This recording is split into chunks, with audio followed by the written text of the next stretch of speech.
Hey guys, welcome back to the channel. We're back at it with another Bobcat video. If you're new to this project, about 6 months ago I bought a Bobcat compact track loader, a T590, I think it was a 2016, with a seized engine. And when I got the engine out and apart, it looks like someone had rebuilt the engine after it had previously seized or thrown a rod or something. And they did a very poor job of the rebuild. It only lasted a few hours. In that last video, I got the engine apart. I had found a new block and crank and rotating assembly and all that. Anyway, we're gonna jump right in. I wanna show what the machine shop did and why. And I have a lot of new parts here. I'm gonna go run through the parts, show you what I paid for the machining and what I paid for the parts. And hopefully you can get an idea of what everything costs, and we'll just jump right into the rebuild. Okay, so what I took to the machine shop was the block and the head and then the crank and camshaft and rods. He cleaned the block. He didn't actually tank it. They don't have a tank there. They run it through the parts washer. And then he found an issue with the number 3 hole, I think, had scratches all over it. So we're gonna have to do a rebore. He surfaced the head. We did a full valve grind. Here's the head here. He did a pressure test on, and a few of the exhaust valves were leaking. So I just had him redo all the valves, grind everything, make sure everything's sealed. I was gonna have him replace the small end bushing and fit it to the new pins. It turns out those were well within spec, no problems there, so it's better to just leave that stuff alone, in my opinion, than put new parts in. He polished the crank, so the total from that work was 1,020. And then he also, it's not on here, but he did a finish hone on the bores. I think it's, yeah, hone if possible, I have a mark there. So 1,060.80 out the door, no sales tax here. I got the master rebuild kit from Memo Parts. This is one of the only companies I could find that had overboard pistons. Basically all the cheap Chinese stuff all had liners. Memo Parts, I think they manufacture their parts in Europe or something. They really don't offer much Doosan stuff, but they had 2 different Doosan rebuild kits. This came with all the gaskets. It came with new bearings. And it also came with unfinished cam bushings, which we did not use because the cam bushings in the block were fine. So it also came with the oversized pistons, which are very nice pistons. And they came with new pins and all that. But my only complaint is they pre-install the rings, which is just a waste of everyone's time because now I have to take those off. Before my machinist bored the cylinders, I actually brought these pistons in so he could bore them to these pistons. So the clearances should be perfect in the block. Now we got a few parts from Bobcat here, and I just want to say one thing really quickly that I found. You see a lot of this stuff has Devlon stamped on it. This is a genuine Doosan part. I did some research and it turns out that Hyundai, you can see Hyundai on here maybe. Hyundai purchased Doosan a few years ago. Following up on a hunch, I contacted a couple Hyundai dealers because if you try to find Doosan parts in the US, it redirects you to the Bobcat site. But I found some Hyundai dealers and they had a lot of these parts and I saved hundreds of dollars, literally, probably $500+ on a lot of the stuff. And these are all genuine parts. I didn't get any knockoff parts or anything. So this is a new oil pump. We got a new water pump, a new oil cooler. I think that's what this is. We got a new thermostat and neck on top. If you buy this thermostat off the Bobcat website, it's like $100. And I got this whole assembly for I think $30 or $40. Just to know what kind of price differences we're seeing. We got one set of off-sized main bearings. We'll get into this later about bearing sizes, but I had to get the proper ones for the front. I think it's the front main. And then we got every single coolant hose on the engine to replace. There's a lot of them, but we got all new coolant hoses. We got the turbo in here. So a couple things about the turbo. Number one, the engine was grinding itself apart. There was just metal everywhere. So typically when that happens, that gets through the turbocharger and ruins the bearings. It was a Honeywell turbo, and I looked up, and Honeywell is owned by Garrett. Area Diesel is one of 10, I think, master distributors of Garrett turbos in the United States. So if they can't fix it, they can get you a new one. I want to say a new turbo from Bobcat was on the order of $3,500 to $4,500. It was extremely expensive for how small this turbo is. Let's see what they did. Yeah, she's looking, it looks brand new. We'll get this out more later. I don't want to get any dirt in the intake or anything, but this thing, if I have a picture of what it looked like before, it's a big difference. What's this? Oh, this is the old compressor wheel. Area Diesel is actually going to do a video on this turbo, so I'll put a link to that in the description and right here in the video. I'm curious to see what they found. I mean, I know it was bad, but so I added up all the parts and we're at $1,200 for all the parts, $1,060 for machining, plus $3,000 for the block. So that's a total of $5,260 to rebuild this engine. It's still way cheaper than buying parts directly from Bobcat. Like I said, I think a new engine is $15,000 or something like that, or maybe it was $12,000. So, you know, this is kind of on the cheap, but it should be a pretty solid rebuild, I would think. So right now we are $13,260 into this machine, not including auction fees. Also, one other price that I will add on later is going to be what Area Diesel charged to remanufacture that turbo. I'm guessing it's on the order of $1,000. We'll see. The cartridge, $317.85, 3 hours of teardown, inspection, cleanup, and reassembly. $692.85 for your rebuilt with a new cartridge turbocharger. So this block has been cleaned, but we're going to obviously re-clean it after we fit stuff. So don't panic yet. It's still very messy in the shop. There's a fair amount of dirt. That's not rust, that's dirt. Yeah, there we go. So this thing's been sitting in here for a few weeks, but I hosed this whole thing down with WD-40 since I'm going to wash it again anyways. Might as well protect it.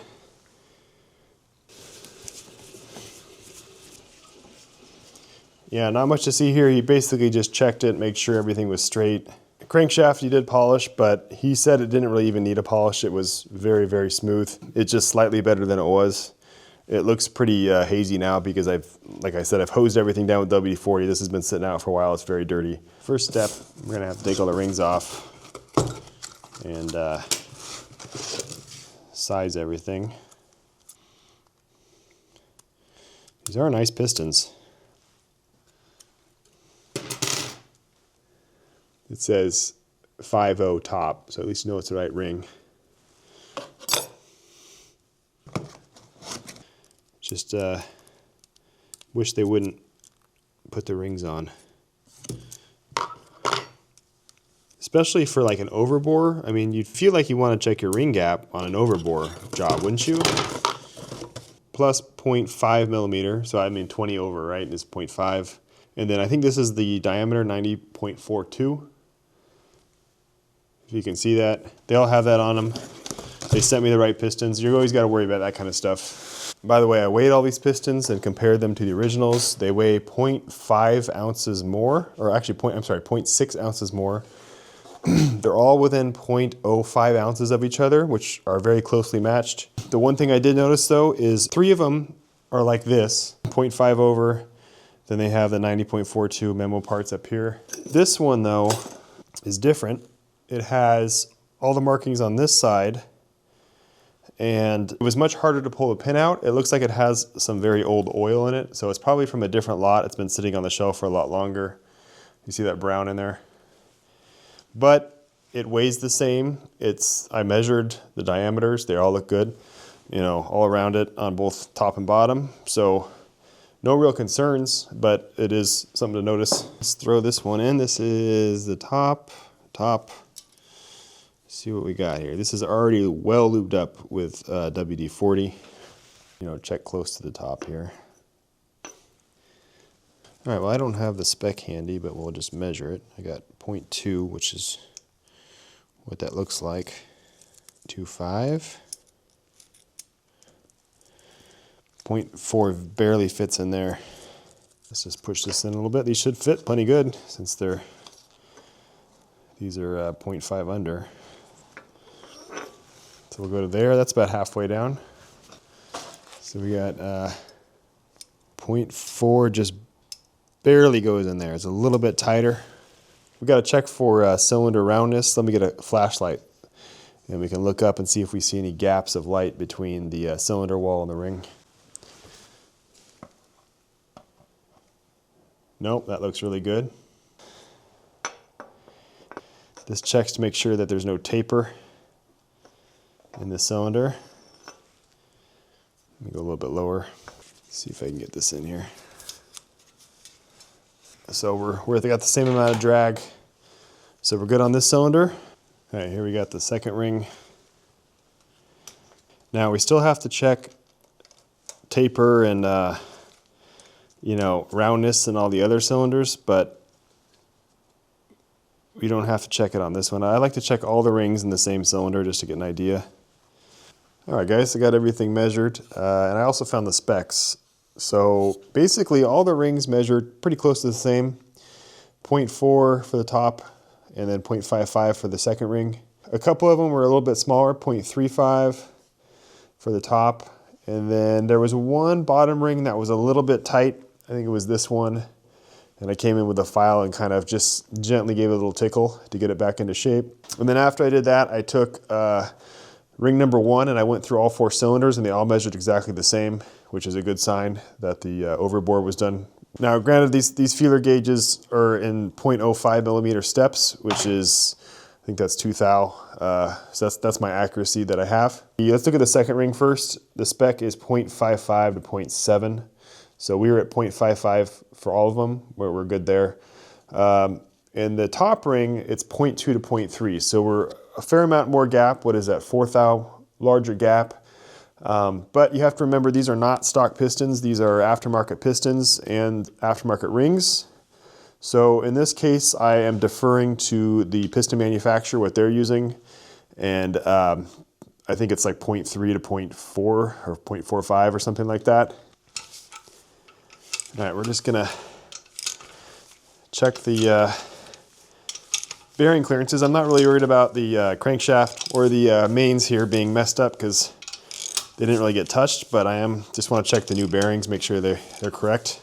I've never built an engine with a big plate like this before instead of individual bearing caps. That's kind of awkward to deal with the engine stand.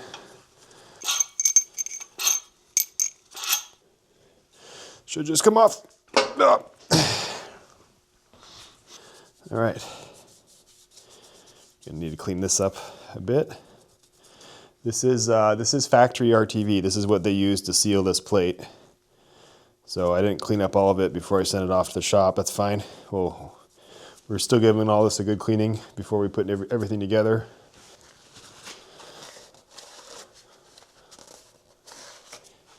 So if you notice here, they only RTV just on a narrow patch around the outside of this. And we can compare it to the other block where they had just globbed it on like crazy. You might have the question, if you put too much RTV on, would it affect how much sandwiching is done between this and the block?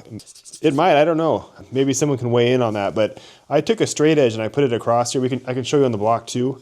There's no like indent or anything. This is totally flat. Just don't want to get any dirt on the new bearings here when I test these out.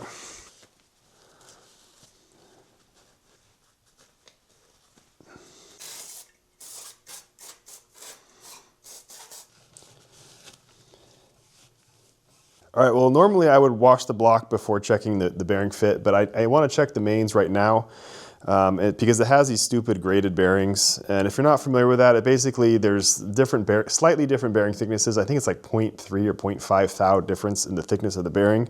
And I think the reason they do that is in the factory when they're machining it, they can go longer without taking the machine down to either calibrate it or put a new tool on it. So it allows for a wider range of tolerances, and then they can just pick up the slop later with bearings. So on this engine, just the mains and the piston size and the head gasket are graded. And basically every aftermarket rebuild kit that I found only comes with grade A, like the A pistons. So when I took this block apart, I'm pretty sure it was A, and then the front, I think, was marked C, or it might have been the rear. And there's a way you can find out. I'll show you. So on the bedding plate here, you can see it. If you turn sideways, it says CCCCB. And then you look over on the crankshaft, and this is the original bed plate and the original crankshaft and everything. So this was straight from the factory. BBBBC. So here you look in the manual here, and it has crankshaft main journal diameter. There's A, B, and C. So we were all CCCs except for one was a B. And then on the cylinder block main journal, you have A, B, and C. And then you use this chart to find out which bearing you use. If you have it like crankshaft main journal A and cylinder block A, then you use a yellow bearing. So let me put the numbers in real quick and we'll figure out what we need. All right, so I did that here, and the bearings we should be getting are red, red, red, red, red, and then blue for the last one. The reds are these two bottom ones. I'm pretty sure though that the bearings that come in every kit are the red ones, and they don't actually say red, they say A. And if we're assuming these all came in the rebuild kit, then I had to order the blue ones separately. So that's what these are.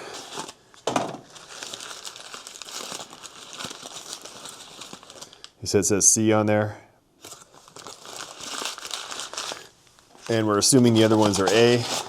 Now you're probably wondering at this point how critical this is. And if you look at the difference in bearing thicknesses, so the minimum on the range is 1.995 millimeters, 78.5 thou. And it goes up to 2.01 millimeters or 79.1 thou. So what is that, 0.6 thou of difference? 0.015 millimeters? So is this even worth it? I mean, I don't think it really is. Did I buy that extra bearing? Yes, because I'm a sucker, I guess, but I don't think this is necessary. I mean, we're going to check it with plastic gauge here in a sec, and I don't think plastic gauge is even close to accurate enough to measure 0.6 thou. All right, so I'm assuming the C1 goes in the rear. Bobcat decided to wrap this stuff in paper, and there is, you see that? I mean, that's a paper product, so it's wood, somewhat abrasive. It's all over the bearing. We'll clean that off real quick.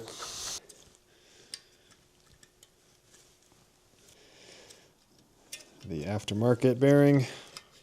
Let's see if we can clear this back. Yes, that's good. There we go.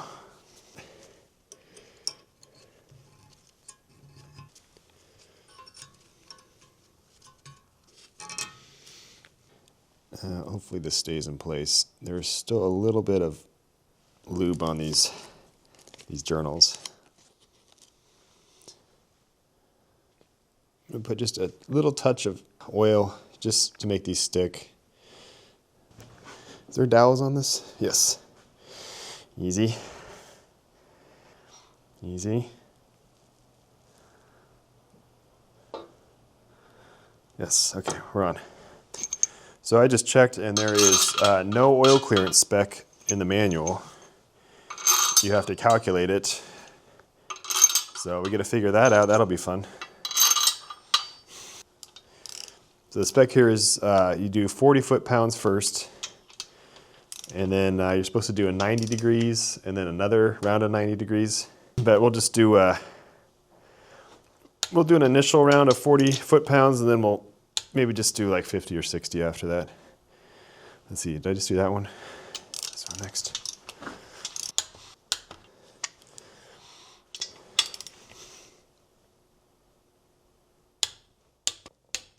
Okay.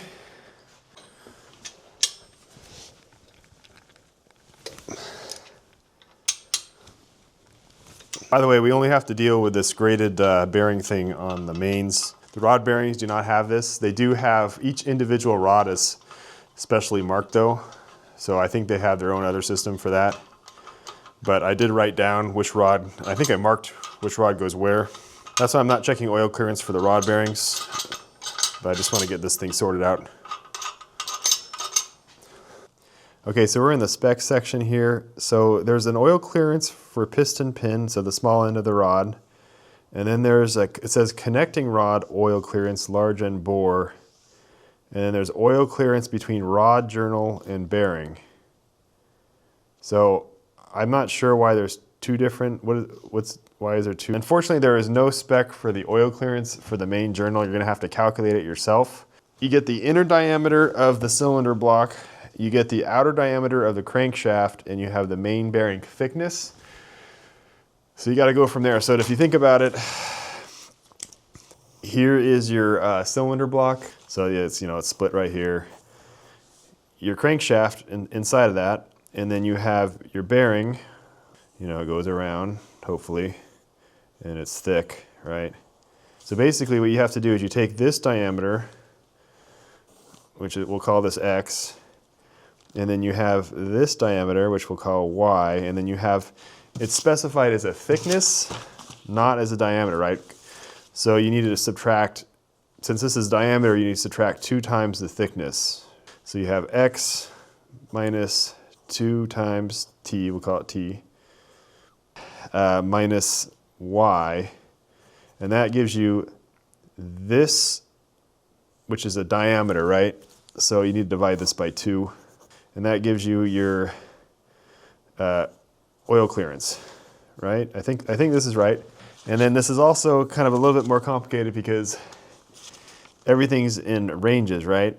So to get your smallest amount of oil clearance, that's going to be the smallest diameter of X minus the largest thickness minus the largest crankshaft thickness, Y, minus small thickness minus small Y. All right, guys, you got to bear with me for a moment here. It's been a while since I've thought about this stuff too carefully. Here's another drawing, and really your oil clearance is this distance right here. That's your oil clearance. It's not like split evenly on each side. Basically, I just took the 2 out and I got the spec of 1.14 thou to 2 thou. One seems a little bit tight. You could also just use best practice, which for this is a 2 1/4 journal. The rule of thumb usually is 1 thou of oil clearance per inch of journal. So we probably want to be aiming somewhere for 1.5 to 2.5 thou. And yeah, we're jumping between metric and imperial here, but that's just the way it is. Whew. All right, now for the highly accurate measurement of holding a piece of paper up. We're just under 2 thou there. Just under 2 thou. This is the blue bearing and this is the red bearing, or these are all the red bearings or whatever. Yep. And then number 1 is just under 2 thou. So they're about all the same pretty much. I think we're going to be good. Don't have to worry about it. Here's the other side here so you can see they're all look pretty even. A little bit cleaner on this side to measure. Except for that one's missing. But this is the C bearing you can see, and then this is the tip, like the A bearing or whatever, the standard one. So the clearance is pretty much the same, it looks like. All right, well, this concludes all the measurements and fittings that I'm going to do. Off camera, before I took it to the machine shop, I measured quite a few things. The machinist measured a lot of things, and we are good to go on pretty much everything, I think. The one exception is going to be the head gasket, because there's graded head gaskets, and you grab one based on the measurement of I think the piston to the top of the block. So we'll worry about that later. I think we're ready to pressure wash the block. I actually got the bottom half here on this engine stand. There's really no oil passages in here except for this little small one right here. But this thing is really dirty, so I want to get it clean. It's helpful that I have an extra engine stand. Anyway, it's about 20 degrees Fahrenheit outside right now, so not the best for pressure washing. However, it is really dry, which is always helpful. The idea here, I'll just show you the setup so I don't have to talk while I'm doing this, because it's always a little bit of a rush. So first off, this is where I hooked the pressure washer into. It's got hot and cold, so I'll run it hot. And then to soap it up, I just have this. This is a really cheap Amazon foamer filled with Dawn dish soap. Works pretty well for this. We need to brush out all the oil passages, so these are specifically for this. This is the Moroso brush kit. It's actually kind of an expensive kit. I think it was like 50 bucks. But this should be everything you need for an engine. So typically what I like to do is kind of do a dry run on the block and find out which brushes I need. Because some of usually you don't need all of them. Like I probably won't need these. So we'll go through the block real quick, make sure we know where all the oil passages are and which brushes to use. After I'm done pressure washing it, I got a nice little warming area here. It's already about 70 degrees in that spot. And then we'll just hose it down with compressed air. Yeah, that's the right size. Looks like we want the bigger one for this. Yeah, we're all ready to go, but the hose is full of ice.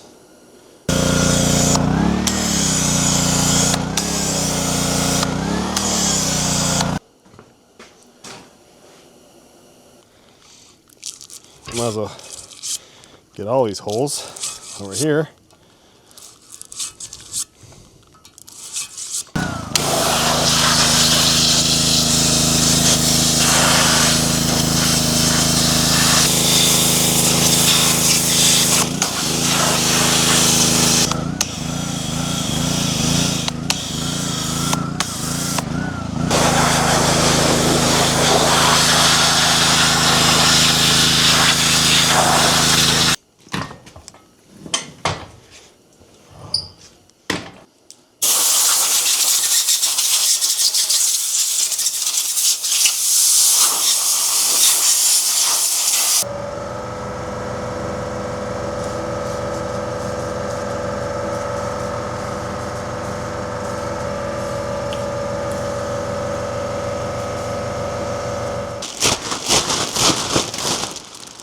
It's a very dusty environment in here, so I like to keep bags over everything until it's ready.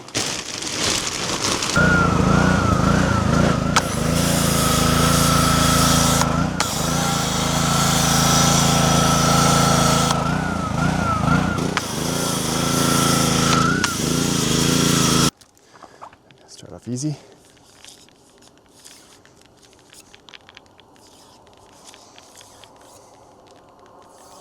This one.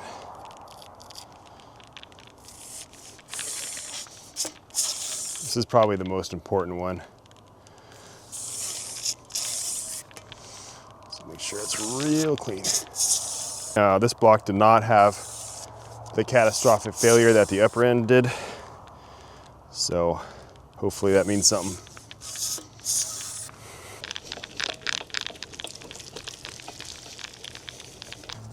This guy.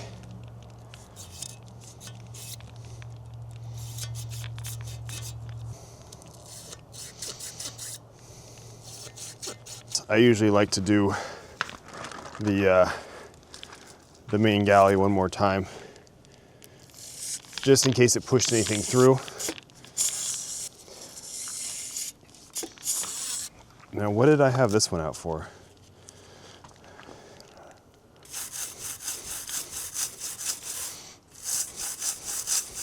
So a lot of dirt out here. It's all kind of turning brown. So we're gonna do another. We're gonna do a rinse and then do another soap and brush.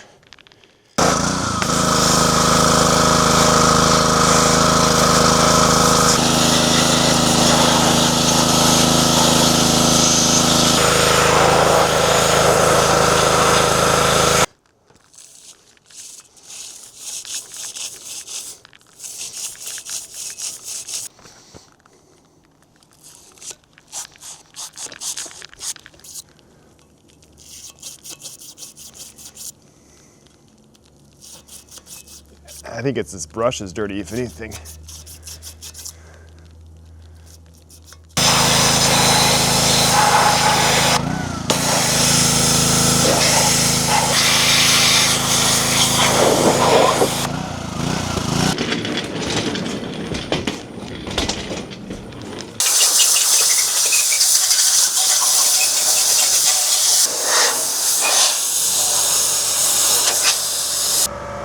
All right, I usually do the bores first, dry them out and oil them because they're the first, at least in my experience, they want to rust the fastest.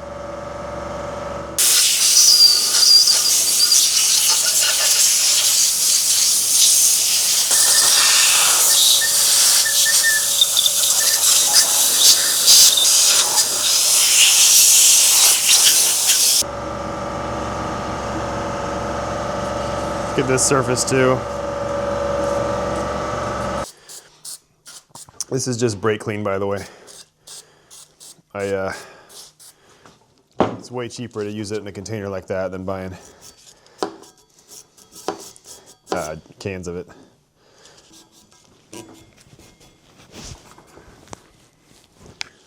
What?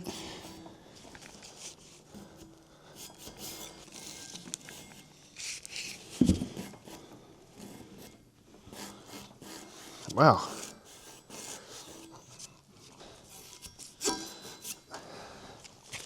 That's an easy way for debris to get trapped in there.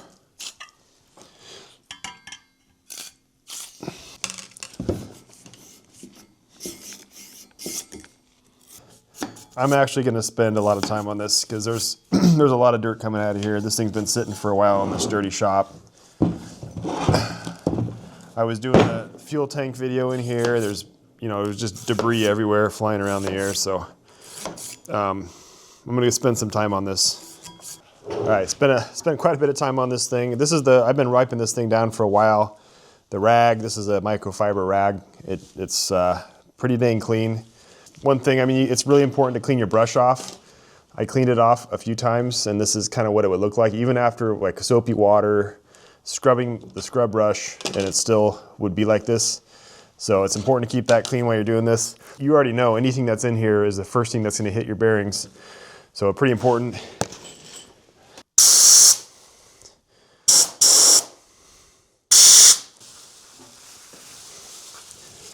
Now this has been sitting for a couple of days. Hopefully it's not rusted.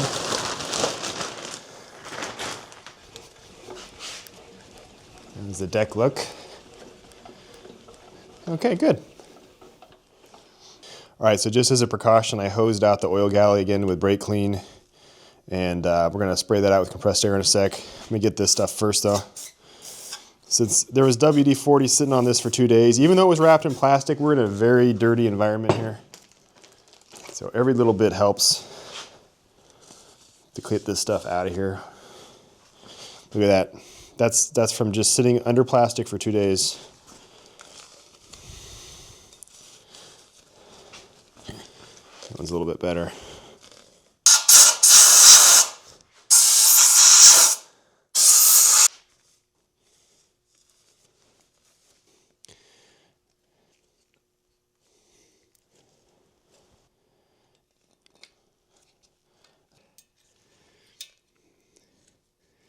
Oh boy, this is going to want to fall off.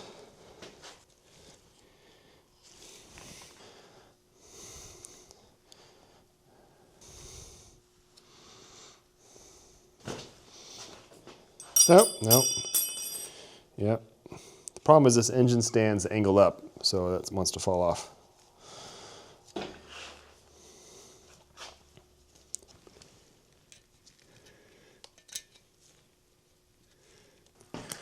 Oh, is this going to fit around? Please fit.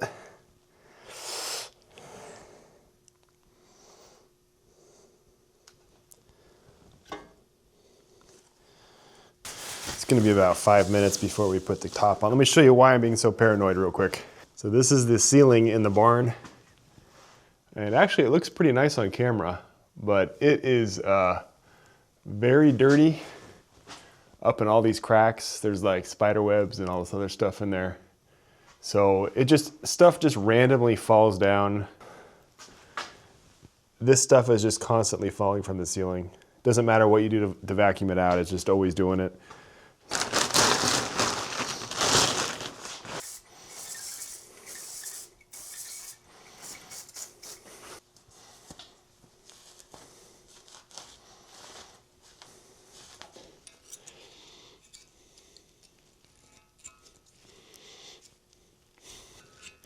You can tell the aftermarket bearings aren't as shiny.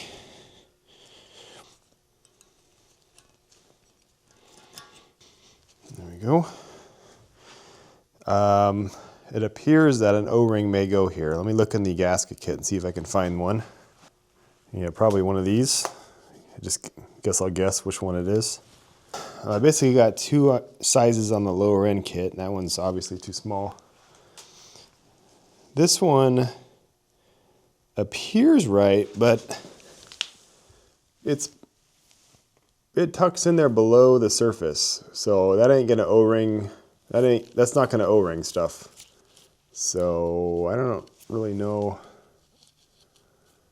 Yeah, there's no way that's gonna work. All right, well, I pulled the O-ring out of the old block, one of these kind of rings. Here's one out of the kit. Not even close. I mean, its diameter is the same-ish. This one has little tabs on it. All right, I found this one with tabs on it, but it's not, I mean, if I had 3 of these, maybe I could stack them up. Ain't gonna work. We're gonna have to order this from Bobcat. So while I wait for that O-ring, I'm gonna clean up and do these. I already cleaned the rods up. These pistons, so these are, already had the rings on them, but if you look in here, I mean, I wouldn't want to install that without cleaning it first. So, surprising amount of dirt in the little ring lands here and then on the rings themselves. But it cleaned up. Also a surprising amount of dirt on these. These were all just in little bags, but they were all greased up and then the grease was all dirty.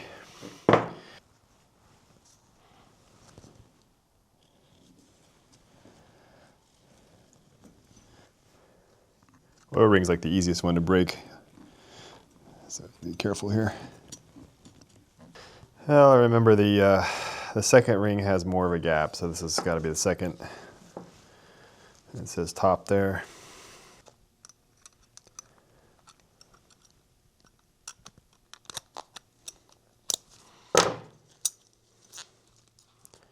Looks right.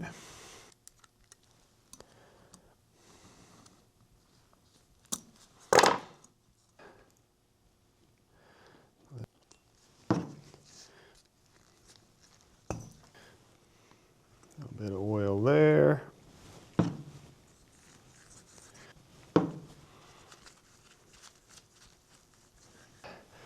The mark on this rod is supposed to line up with the mark on the piston. Just gonna go in. Might need to get a warmer out here. It's pretty cold in the garage. There it is. Those will probably just fall right in.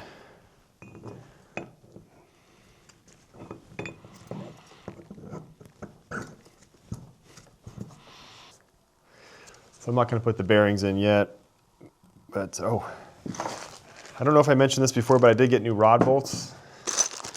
What are the chances that Bobcat shipped these to me dirty? Let's see.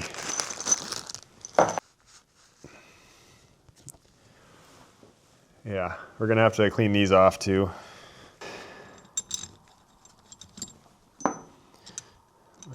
So a couple things here about the rods. These are specific to the cylinders, and the way that Doosan does them is they have, so right here it says 1345. So I had a note here that I pulled this off of cylinder 2, and I had measured this piston for cylinder 2 and all the rings and all that.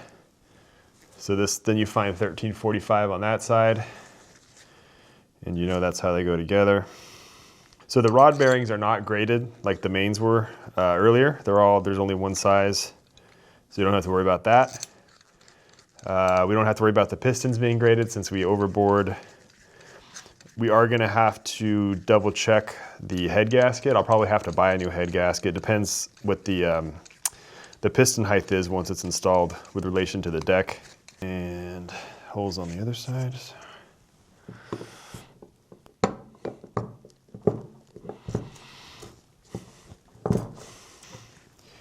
My machinist was actually warning me about replacing the small end bushing on some of these newer engines. He was saying that occasionally they'll size the rod, like lengthen or they'll shorten it by having like an offset bushing where it's thicker on one side than the other, so that the little hole is moved up or down. He was really recommending to only swap out that bushing if you really need to. Also, it's not like a straight bushing, so it's a little bit more tricky, I think, to do. Just going off of what he said. It's kind of coming back to me on how to put these. It's kind of a pain to do because they're so thick. There's not really a tool to do it. I thought there was, but so basically I just kind of squeeze them with my thumbs here. And you don't want to use tools because they'll scratch up these pistons. But you got to be careful you don't get a glove piece in there, like trapped in there. So this is the first one.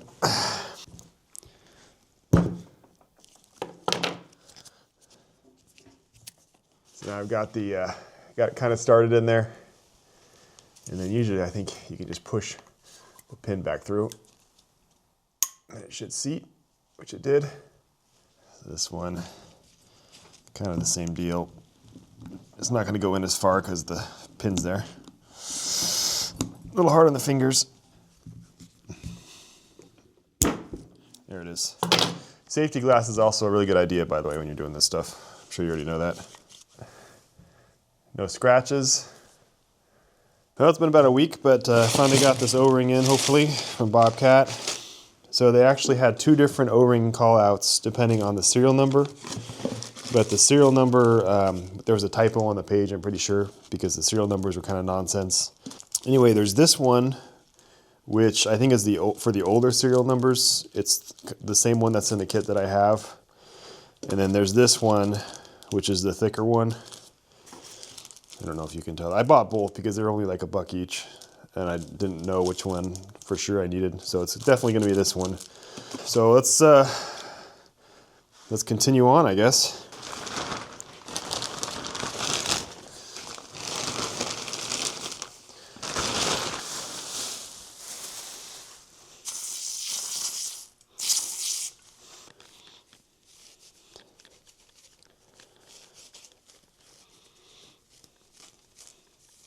Now this is according to the manual, apply Loctite 5900 on the sealing edge of the crankcase. So you're supposed to do this.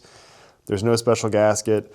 It actually kind of makes sense because if you put a gasket on there, it would affect how much, the clearance between the bearings and all that other stuff. Not a big fan of this design. I did get the 5900. Obviously Permatex Black would probably work here, but we're just gonna go ahead and follow the directions. I'm going to put an extremely light coat on these bearings here because otherwise it's going to drip when I hang this thing over the block, right? This is already probably too much. This is nice and light. Assembly grease would be better here than using this. This red stuff's pretty thin sometimes.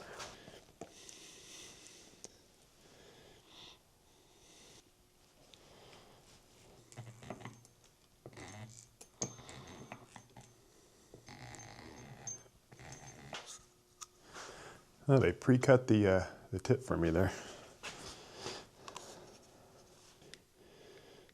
Nice and thin. And we're going to go right into there, right?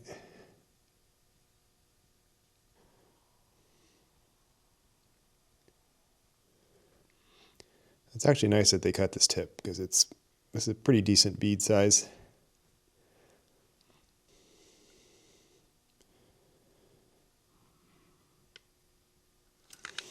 How's that look?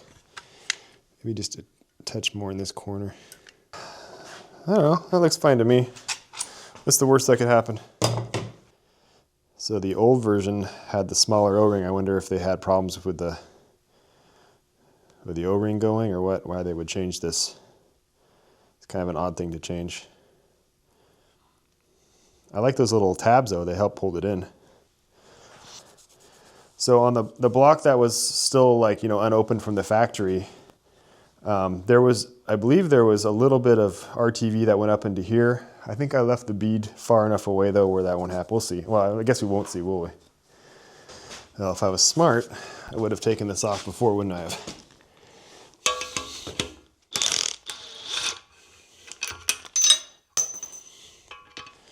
What's the worst that could happen now? Oh. Easy. Is there a dignified way to do this? Maybe I should put a couple bolts in. Okay. This should work as long as I don't touch anything.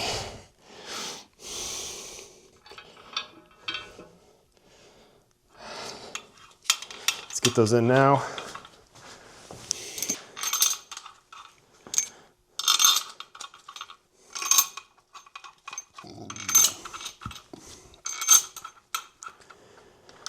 Get these snugged on here.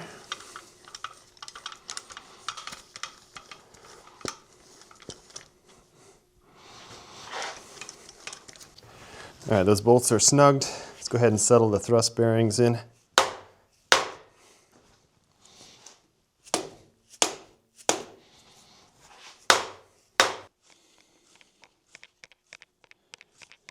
Okay, I think we're ready to torque that in. So for these outside fasteners, we have two different styles. Oh man, they're the different head sizes too. shoot, well, I'm kind of stuck here. So this was on the original engine that I pulled out of the machine. I think this is off of an older engine because this block was off of a T595 or whatever, like a later year. So these are off the newer ones. You can see that there's a little bit of difference. These aren't threaded all the way. They're also colored weird. They're the same, I mean, they're the same grade. But the problem I have here is I was missing one of these out of this block, and like one of these was broken and another one had a ding in it. So we're just gonna have to mix and match, unfortunately. It's a little bit sloppy. Actually, what I did here is I did all yellow on this bay, and then these 4 I made white. Not that it really matters. I'd say if someone ever rebuilt this engine, they'd be confused by that, but it's probably not gonna happen. I mean, this is, a lot of the newer stuff like this is just throwaway anyway. It's like designed to be garbage after about 10 years. So I doubt this thing's ever gonna get rebuilt again, as long as it's done right now. All right, I did back these off a little bit, and I put some oil. The flange was a little bit dry, so I oiled all the flanges just to help with the torque on it. The manual here, you're supposed to torque the main ones first, and then after those are done, then you do everything else, the outside ones. So we're doing 40 foot-pounds, then 90, then 90.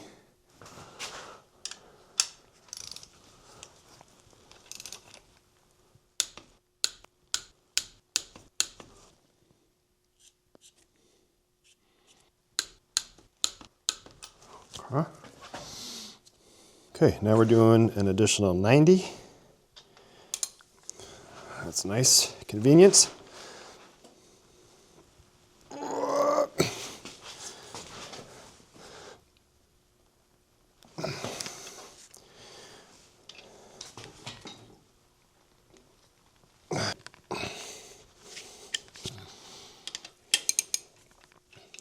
So now these are all opposite, and then we're going to tighten them again, and then these marks should be facing out, all of them, right? I think that's right.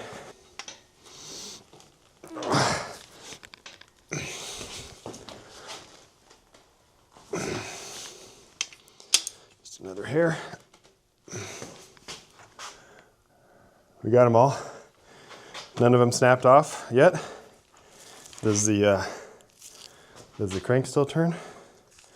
That's a good sign, I guess. Okay, let's torque everything else. These small ones are only 16 foot-pounds. What's the point?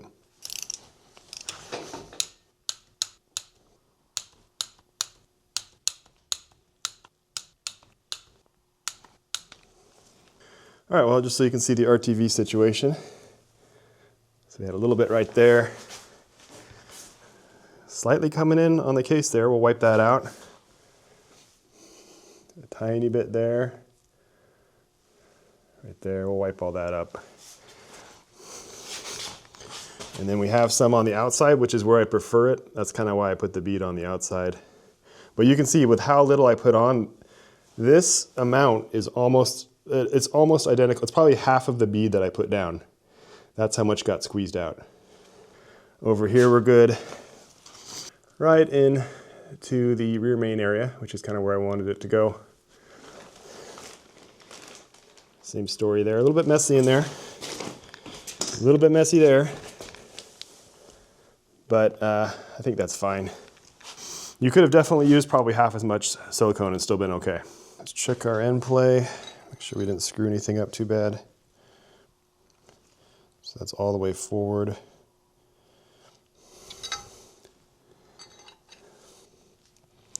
What is that? 1, 2, 3, 4. A little bit over 4. That's actually pretty tight. Yeah, that's 4 thou. End play, let's check the spec. Crankshaft end play, 3.9 thou to 12.2 thou. That's a wide range there. So we're within that. Pretty tight, but I guess there is new bearings in there. Well, while it's upside down, I'm gonna go ahead and throw the camshaft and lifters in. The lifters are still dirty, so I'm I'm just going to clean one at a time and throw them in. Since I'm reusing the lifters and the camshaft out of the original engine from the machine, they still looked fine. They don't have any scoring, and there's a really nice wear pattern on them. You can see that. So.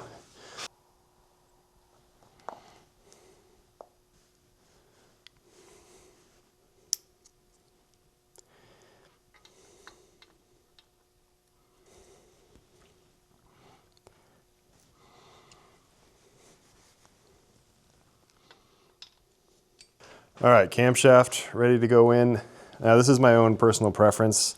Even though this cam's broken in and all the lifters are broken in, on the lobes I always put liquid moly on, which is just like some kind of moly-based paste. It's never let me down because it's, you know, direct metal to metal contact initially while the engine's, you know, first starting up. And then on the bearings, I just using the same Permatex installation lube. Try to avoid getting moly all over the bearings. There's no cam plug in this engine right now. We're gonna have to remember to install that. So the benefit of having that out is you can grease up the last bearing, because usually as it passes through, it kind of wipes all the grease off. There we go. So a lot of the fasteners for the block I've left in the old block. You can see the two cam bolts are right there. We'll grab those.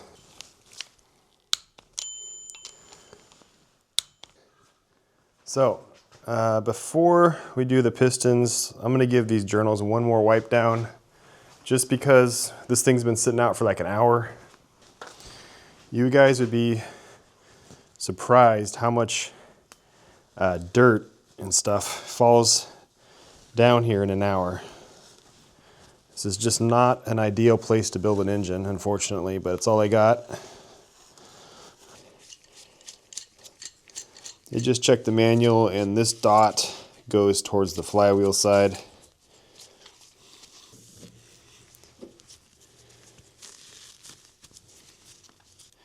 Finish is completely different. These are different part numbers too. This one says 254, 253. Let's check another one. This is kind of weird. Yeah, this one's the same. Well, I was wondering if there was like a specific side these have to go on, but the little tab on the bearing's only going to fit on one of these. So I'm not sure why the finish is different. I'm sure someone knows.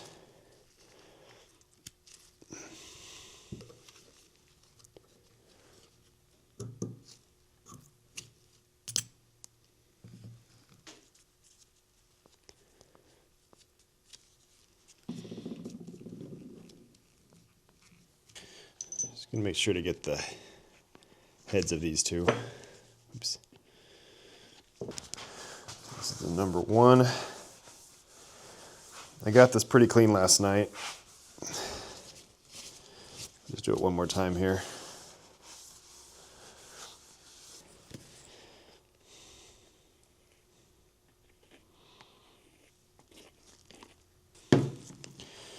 And we want to space these, the gap 120 out.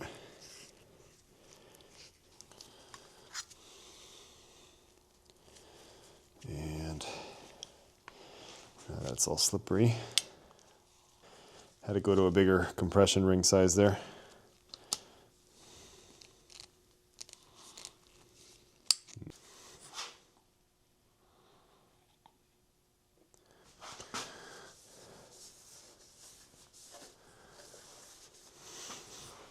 Okay, this flywheel side.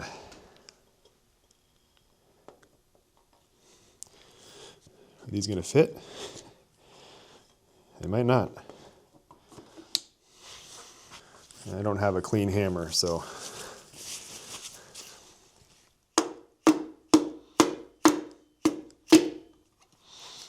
What happened here? Oh, a ring popped out? Oh my gosh. I think this ring is maybe just a tiny bit too big. It's not clamping down as it should. Yeah, that's totally the problem. Let me get the other ring. This is kind of a weird size piston. That's kind of in between. All right. Okay, try that. There we go.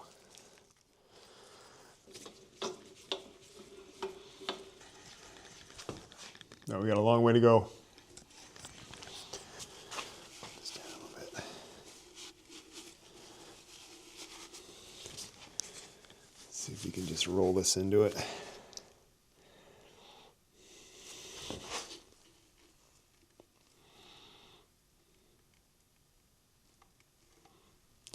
Yep.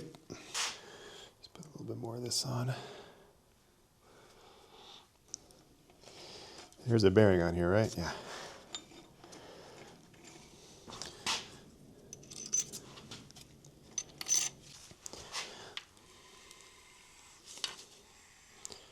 Let's bring it up here to torque it. Okay, the spec is 14.5 foot-pounds, and then 90 over that. Let me double check that. And these are new bolts.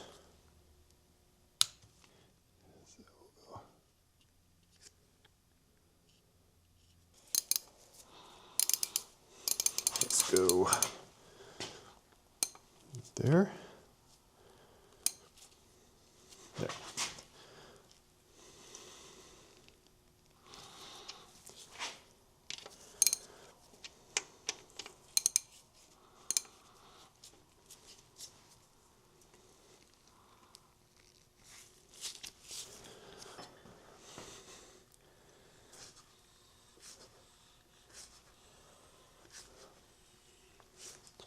Okay, well, that feels good. While we're here, we might as well put in the cooling jet. Okay, so on these piston cooling jets, these share the same oil galley as like the mains and all that, so it's probably important to keep these kind of clean. Unfortunately, you can't take these apart. Sometimes you can. Like, I don't know if they have some kind of, I think it's pressed in. But there's a ball and there's a spring in here. And just to show you, I rinsed these out quite a bit, but still, there's just there's a bunch of dirty oil in here still. So I'm gonna spend a little bit more time flushing these out. These I ran like a little piece of wire through here a few times and nothing came out. So it's easier to install these before the crankshaft, obviously, but you run the risk of hitting it when you knock the pistons in, and these stick out pretty far. So there we go.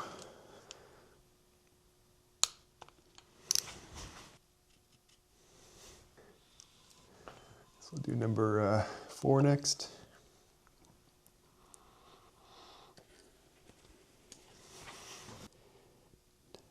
Had an easier time getting the compressor on. You want to do it before you oil up the bearings. Makes it a lot less messy.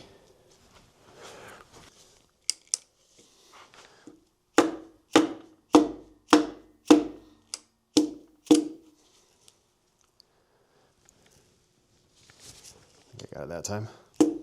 Yep.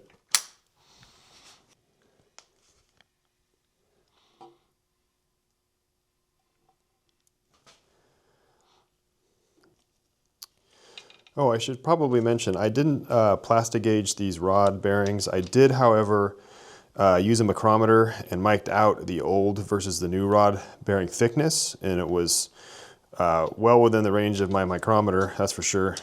So really no concerns about something not fitting, since it's the same crank that's unground, same rods that weren't messed with, and the bearing thickness is the same.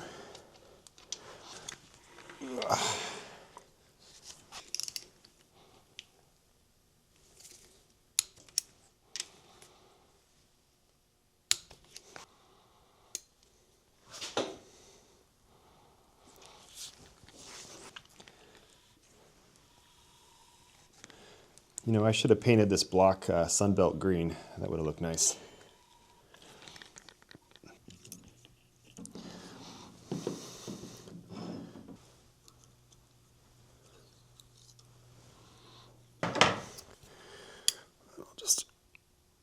ease this on, easy.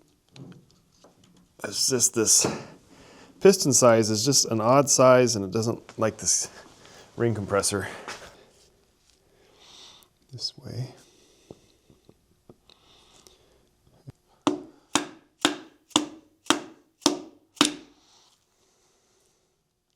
Get it?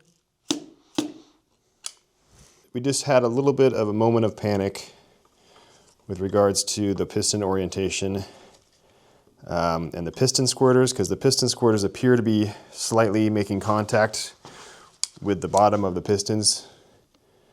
I'll show you why I was worried about it. I don't think it's a big deal. We can fix it, but it might not even be making contact. It's kind of hard to tell. Once the engine warms up and expands a little bit, you might have a problem type deal.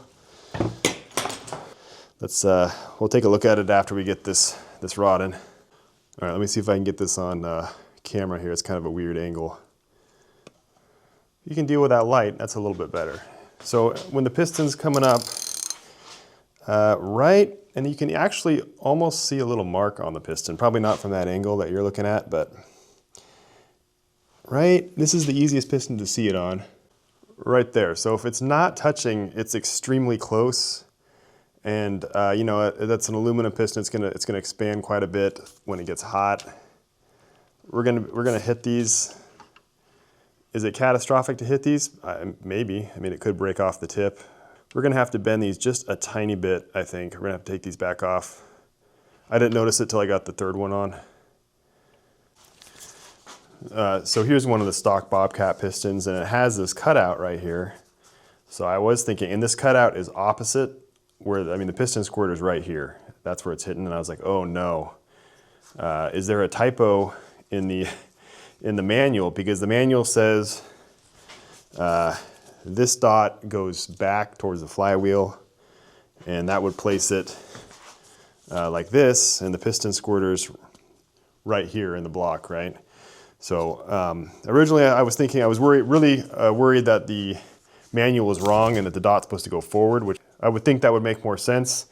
But then I flipped the head over and I compared, because you can look on the valve cutouts on here, and these are your two, right here, these are your two intake. They're a little bit bigger than the two exhausts. And I did verify that it is correct. So this does go back. This cutout's not for the squirter, but we're still gonna have to bend the squirters. I'm gonna pull them out and just slightly tweak them up and then curl them around. It just, stuff like this happens. You know, these are aftermarket pistons and they're overboard. So, you know, weird stuff like this happens sometimes. You just have to be kind of mindful of it. The two cylinders that are gonna be the worst are this one and this one, because these counterweights on the crankshaft go right over the top of them. And if they're lifted up too high, then that's gonna hit. I really don't know how much clearance you would want on these, but I'm gonna guess it's more than there is right now. And just looking at the piston, I'm like 90% sure they made contact originally. They like hit it. Yeah, this looks like something that's gonna wanna snap off really easy. It's like it's soldered, this pipe's soldered to here. You definitely wanna hold this part. Wait, we wanted to go up, didn't we? That actually makes it easier. I'm gonna go up and then bend it back. What's that? Yeah, I think that might do it actually. Yeah, it had tons of clearance. So just to show you, this is an unmodified one, so the angle is about the same coming off. Up underneath, I just changed it so it's flatter coming out and then it pops over. It's hitting the piston right here. So if I just flatten it out, it clears it, and then it's still spraying in pretty much the same exact spot on the piston. All right, guys, well, that took actually quite a long time. I had to kind of bend each one specially for the cylinder that was in. This one was the easiest because there's the least amount of stuff, and I can show you the clearance here. So there's a fair amount of clearance. There's probably about, I would say, 2 to 3 millimeters of clearance there. That should be plenty. This one is so tight you can barely see it, But I had this one, 2 and 4, I had to verify with a bore scope. These were also hitting the counterweight here. When it would swing around, it would hit those because I had bent it. Basically, I had to bend it out and then curl it around and point it over there. That one is pretty clear. There's probably, I mean, some of them are a little bit tight. There's, you know, maybe 2 millimeters, but I think it's way better than it was, that's for sure. Let me see if I can show you guys how little clearance there is. So on the right is the crankshaft. The middle is the squirter going between it, and then the left, that shiny spot, is the piston. That's how much space there is to work with here. And it's pretty centered in there. I had to take this one out a few times. And see, you can't bend it, you couldn't bend the squirter to the left anymore because there's that little cutout in the piston, and it kind of ends right there. So you really have to kind of just thread the needle on this thing. All right, next thing to do, and this is kind of urgent to do because I might have to order a different head gasket, is measuring the piston step height. So this is a positive height engine, which means the piston's going to be a little bit higher than the deck of the block. So we need to rotate it. Just gonna have to kind of eyeball top dead center here, but it's probably pretty easy to tell. Right there. So we got a straight edge here. And I'll place it. Is this gonna fall over? Yeah, we're supposed to do this on all the pistons. This is it. It's below 0.15. This is 0.14. Okay, so we're just right there, like 0.14, 0.13, something. It looks like the spec is 0.11 to 0.39, so we're in spec. That's a good sign. And I'm gonna do this for all 4 pistons, by the way. You're supposed to take the average. So I'm gonna do that, don't worry. But so once you have that number, then you come over to this table, and it looks like for a 0.11 to 0.2, is Class A head gasket, which is what comes in my kit. I verified that with them. So I'm fine with a Class A head gasket. I believe I don't have the original head gasket for this engine, do I? Because this came as a short block in the mail. So anyway, it looks like a Class A head gasket, which is good. I don't have to order anything. But I'm gonna verify, like I said, I'm gonna verify all of these. I'm gonna take the average and just verify that we're okay. This is like the oil, what would you call this? The intake assembly. So basically after the oil is sucked in from the pan, it goes through the pump and then it comes into this port, I think. And it runs through the cooler and then that goes into the filter. And then that comes out of the filter here and then it goes into the block. So obviously we're gonna replace the cooler because that has unfiltered oil running through it. It's going to be full of debris and metal, but we should really take this entire thing apart and, you know, I don't know if these are bypass valves or what's going on in here. All this stuff needs to come apart and we'll check it and see if there's anything interesting in it, big pieces of metal or whatever. Got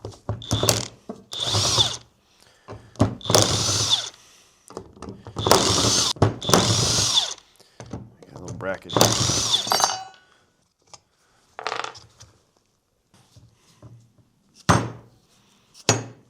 There it is.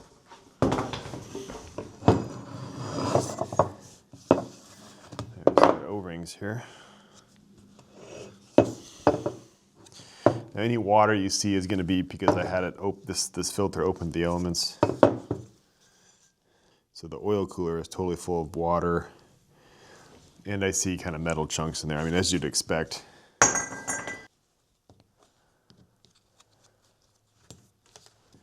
So this must be, I wonder if this is a bypass. This is just the input and output. Let's find out.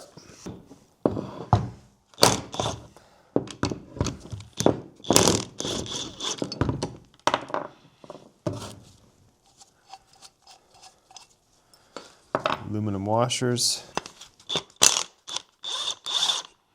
Oh yeah. So water in here, obviously this is my bad. But there is a lot of, besides water and oil, there's a lot of other stuff in here. All 3 of these plugs are the same. There should be something like a plug in here, right? That the bypass hits. Is it like stuck in there? Well, it's kind of hard to get anything in here. There's like a, so I'm gonna drop like this is just a bit in, and then see if I can push it through. Yeah, you can see kind of the bit is in there. So then I can maybe push on it with this. Oh yeah, it's really not moving easy. Man, this thing is really stuck.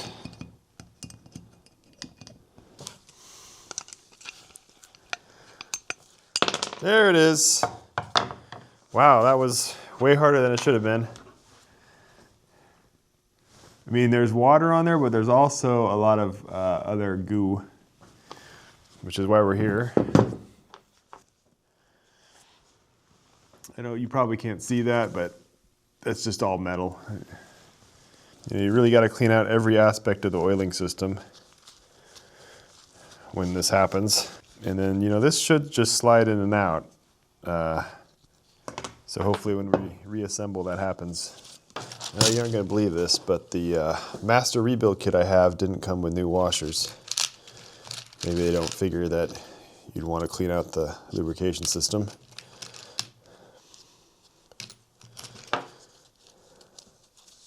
I wish there was an option where you could pay like 8 additional cents and get every seal that you actually need in one of these kits. It seems like there's always something missing.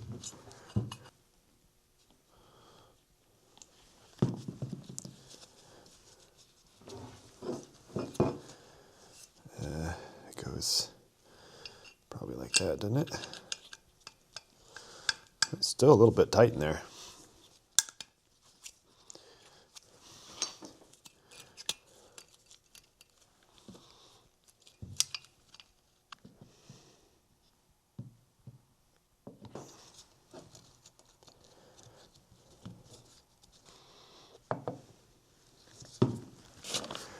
So I may have misspoke earlier. I said that Hyundai had purchased Daewoo, and that is technically true, but I was reading a little bit more about it, and I think they didn't purchase all of Daewoo. Like the heavy equipment section of Daewoo is still its own company or subsidiary or whatever.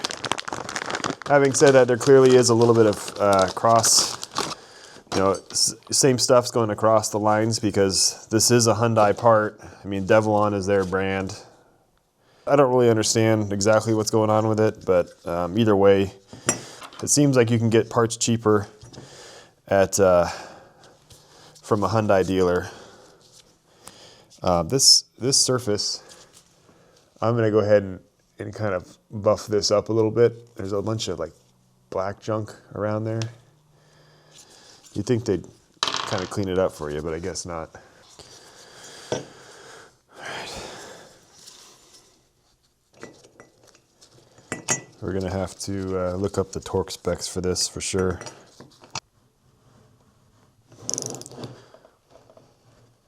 Is this gonna torque?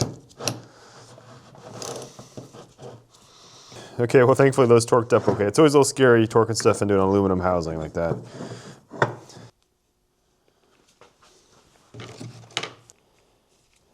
think that's the right size. Where does this go? It should be fairly clean, but let's just make sure.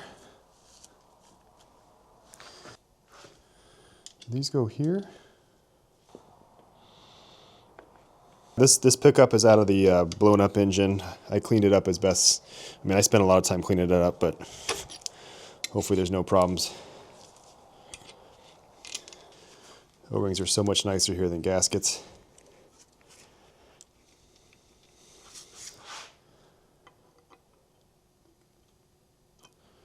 Where does this go? Here?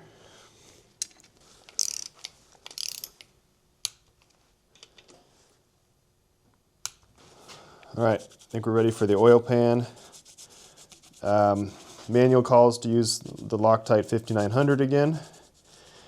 And I guess one benefit of having this you know, lower bearing cage here is you don't have to worry about the corners leaking.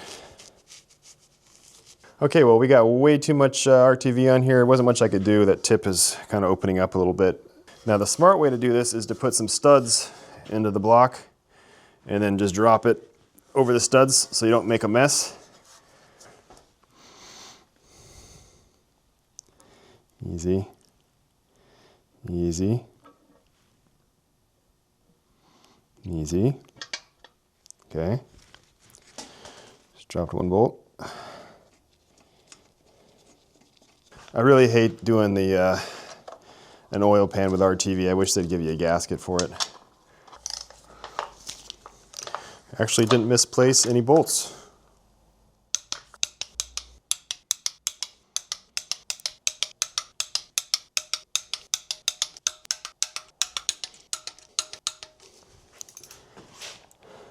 Before we forget and we got the RTV out, let's get this cam plug in. I did buy a new one, even though I think you can reuse the old one. Let's get this grime out of here. Kind of a stop in it where it's not going to go past. Yeah, this is a pretty thick plug. Got some RTV on it. The trick is to not get any RTV onto the cam, if at all possible. And oh boy. Easy.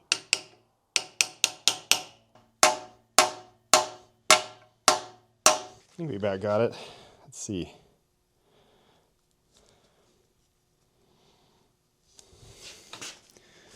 Almost forgot about this guy. This is the plug for the oil galley.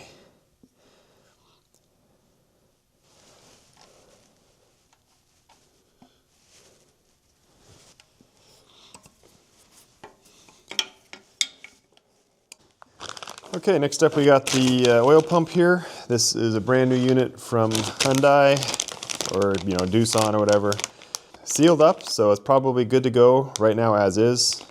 No need to open it up and check it out. Oh, it's completely dry.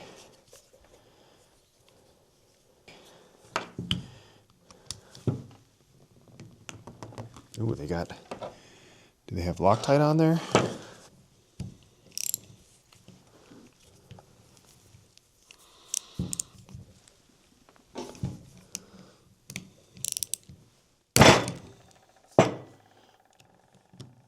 I don't think that's Loctite. I think it's just super tight on there. There we go. Yeah, no Loctite.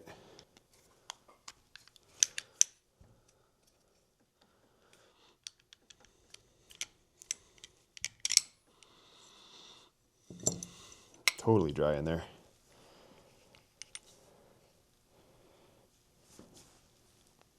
No dirt though. Kind of. Ooh, hold on. I take that back. We got a little bit of, what is that, just rust? Oh my gosh. Yeah, this has been sitting on a shelf. It's been sitting on a shelf for a little bit. I think it'll be okay. I'll clean that up, but that's not what you want to run through because then that's going to scratch the other gear up. This one's probably pressed on. Yeah, so that one's got to stay in there.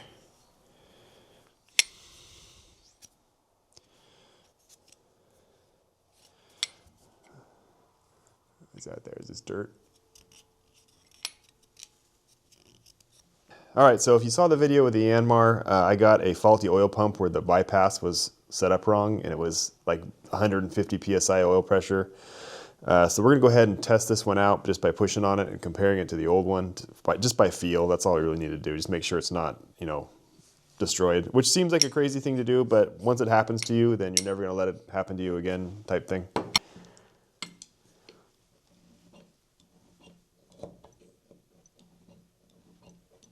Okay, that seems reasonable. Let's try the other one. We got the old one here.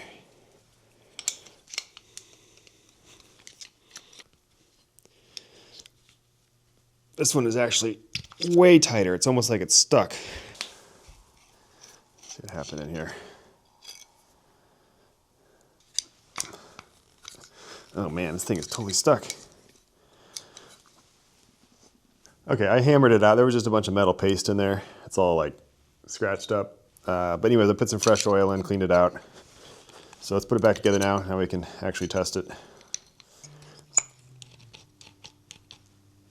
Yep, that feels pretty much exactly the same. So we're good on that. While I'm down here, I'm gonna clean up these. I don't know why they can't. I guess they don't want to put oil in this from the factory or too much oil because then it'll suck up dirt or something. I don't know. This will help it take its first few gulps of oil too when you first start spinning it. As you put some of this stuff in. It makes it really hard to turn though. And I think the long end goes up. There's no way. There we go.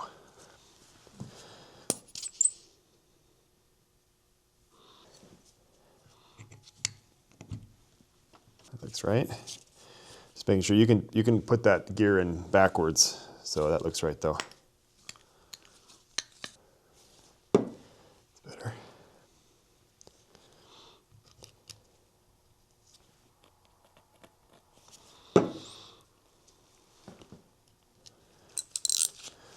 I don't think I'm going to go as crazy on the torque as they did, since they got Loctite on there.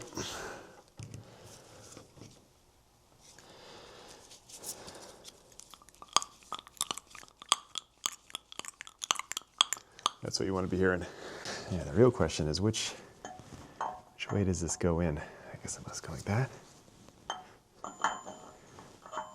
Yeah, okay.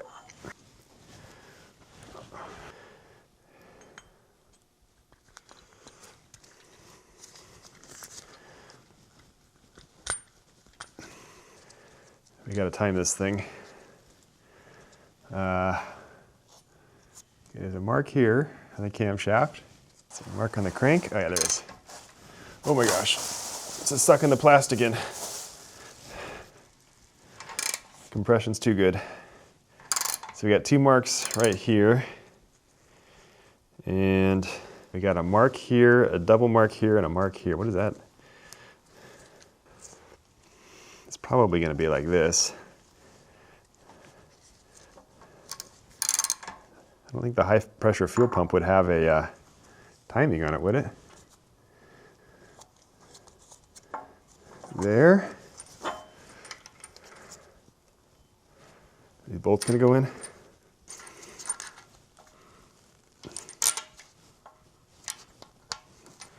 Oh no, these have to be like clocked in here perfectly. Okay, well, I got that lined up, but there's a fair amount of... Is this gonna go in more? Is there like a washer or something behind this thing?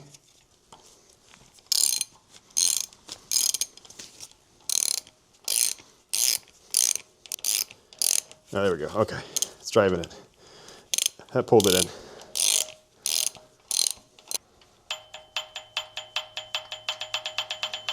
Seems like a normal amount of backlash there.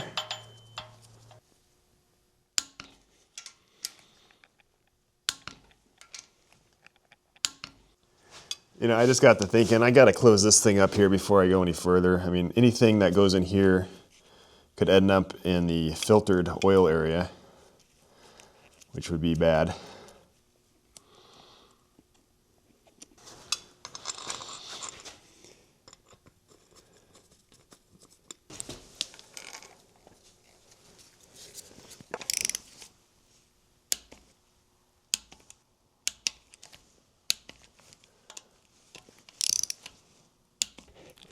And it just occurred to me, I probably should have put the high pressure pump on first before doing that.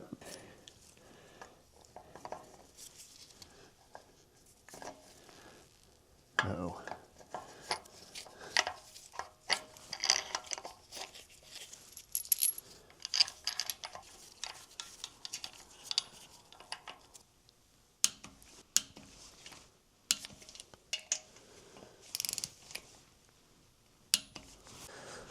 All right, we got the high pressure pump that probably should go in next. And I think there's another ring, maybe some kind of O-ring deal that goes. Let me show you on the other block.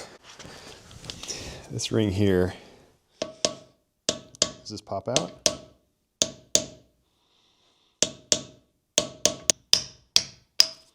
Oh, does that just hit in? There's no seal? Oh, okay, there's no, there's an O-ring right there, all right. Hopefully I have that in the rebuild kit. And then the fasteners are still on here, look at that. Actually, no studs on the block on the new one, so we have to take the old studs out real quick.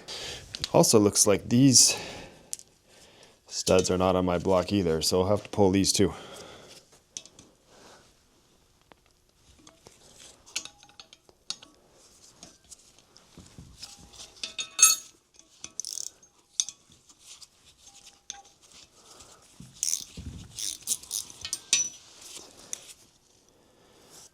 Oh, that's interesting. So it's this is a not a blind hole. It goes right into the water area. So we're going to make sure to use sealant on these when we put them back in. Are these the same? That's a blind hole. That's a blind hole. Okay, so it's just these two studs. So I got these three studs in and then the two up front. Pretty easy getting those in. Not really too much to it. Just made sure to use sealer on everything. Anyway, when I was pulling this thing out of the old block, I was really happy to see how it was held in there. I thought it was going to be just like a plug is knocked in, but it's sealed with an O-ring. So it goes right in there. And then over here on the pump, this angled side rides up against the face, and there's an O-ring here to seal that. So that just goes there. And then the gear goes on here. So if you notice, this ring is larger in diameter than the gear, which means that you can put this in and take it out without removing the front cover of the engine, which is going to do us a huge favor here in a little bit. Now there are timing marks on this pump, but it does not matter. This is just a high pressure pump. It's always running. I think it pressurizes to like 25,000 PSI or something like that. If I take this in and put it out, I don't have to worry about clocking the gear. So typically on an engine rebuild like this, after it was done, I would put it up on the run stand. I have one right here. And run it for a while, make sure it doesn't leak, and make sure it doesn't shoot any rods out the side or whatever. Can't do it on this engine though because it's common rail computer controlled. I could maybe rig something up, hook it up to the computer in the machine, but that's just going to turn into a science experiment. So the fact that I can remove the fuel pump without removing this cover is really helpful because that means I can spin the engine over with it at full oil. I can prime it. I can pressurize the oil system, make sure there's no leaks or major leaks, make sure everything seems to be working okay. And then I can throw the fuel pump in after that. I'm assuming you don't want to spin it over with no fuel in the fuel pump because it's going to just ruin the pump probably. So the plan going forward, and this probably wouldn't make much sense, but this is why I'm explaining it, is I'm just going to finish building the entire engine except for the fuel system. We're going to leave the pump off, and then we're going to test it out, and then we'll put the fueling system on. One thing we've got to check first though is to see if we can get this pump on without removing this oil tower. This is already dropping diesel all over me. So assuming we can sneak this in here. Yes, all right. Nice. Okay, I got the timing cover cleaned out. There was a lot of RTV just stuck all over this thing. Seal. Probably should have worn gloves, huh? It's okay. It's just like that.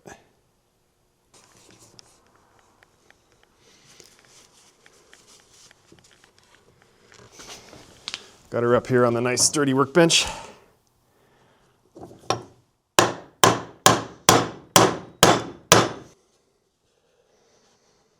It looks like on this block we're missing a dowel that goes right here. You can't knock them through from the other side, so.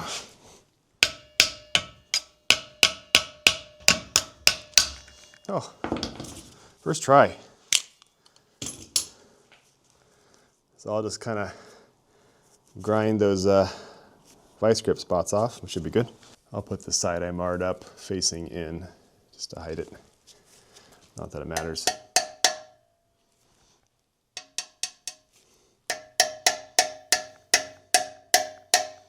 And make sure to hit it real hard so it mushrooms in there. Let's make sure this isn't gonna bottom out.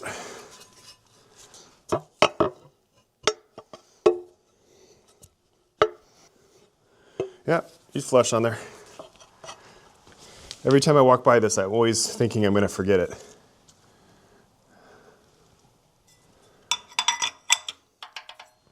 I think this is for the crankshaft position sensor.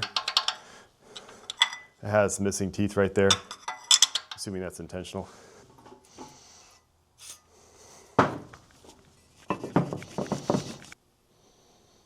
Ooh, that's way too thick. Easy.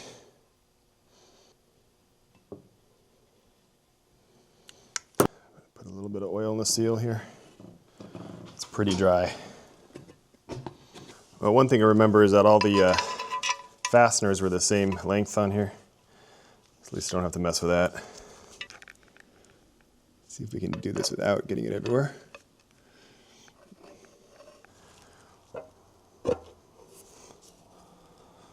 Okay.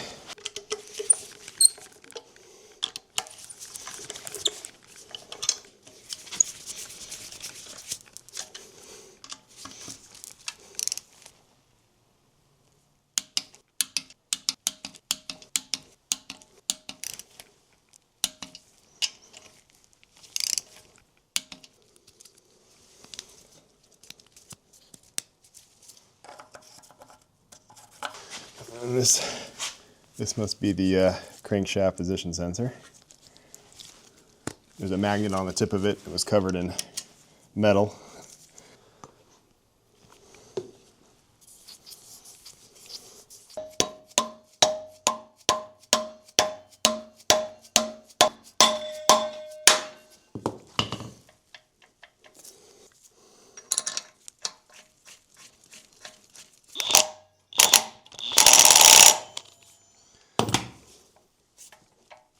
Hey guys, Matt from the future here. I was doing some editing on this video and I realized I didn't have any footage of me checking the backlash on the gearing in here, but I did do it. The spec's pretty wide. It's like 2 to 8 or 2 to 10 for all these gears, but that was well within spec. I was a little bit worried about it actually because the camshaft and the idle gear are both out of a different block, but the crankshaft is out of this block and then the oil pump is new obviously. So 3 different places for these gears to come from and have mistakes, but fortunately it was all well within spec. I think it was like 3 thou of backlash, which was pretty good.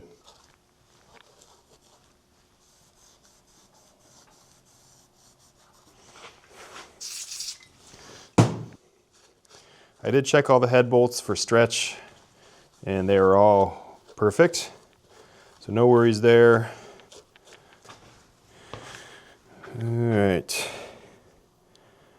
No. It looks rightish.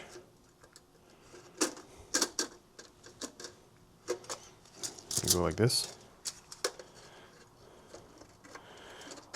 It could. We got an oil hole here. That's probably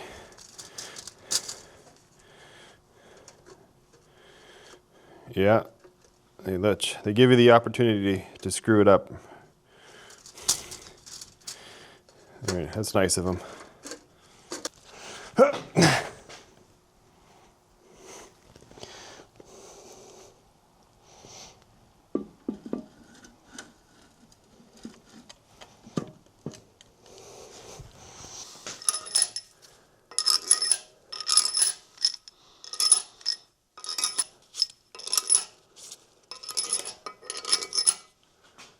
Am I missing 2? What happened? I found him.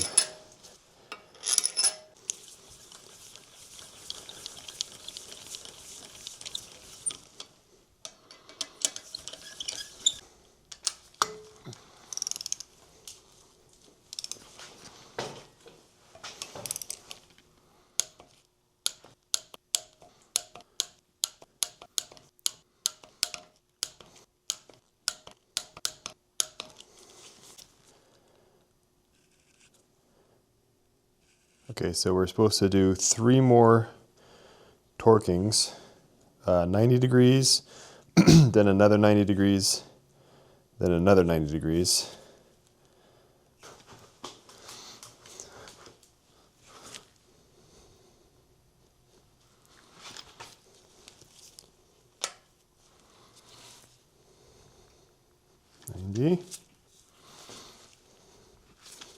So I've done the first 2 sets of 90 degrees, so I'm gonna do the final one now. So if anything breaks, this is when it's gonna happen.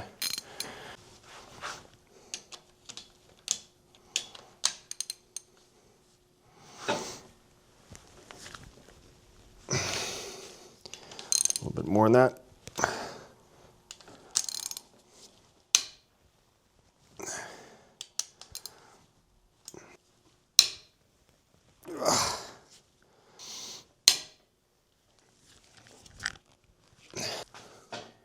I'm gonna mark these as they go through.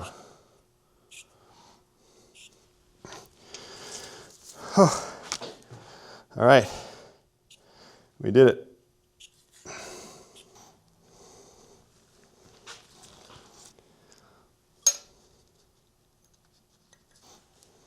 Man, this stuff is annoying.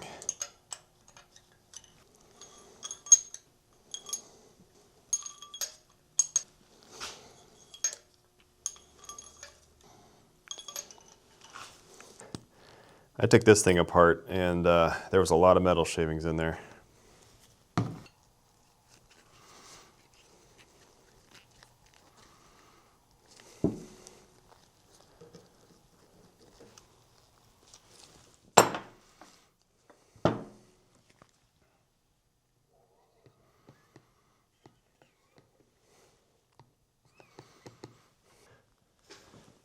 Now these things have a hole drilled, if you can see it,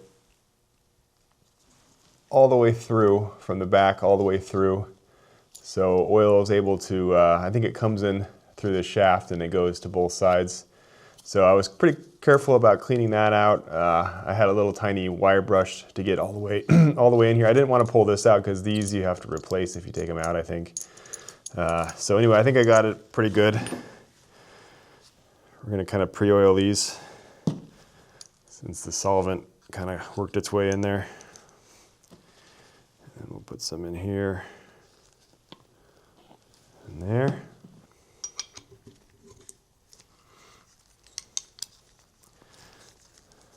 I think this is right.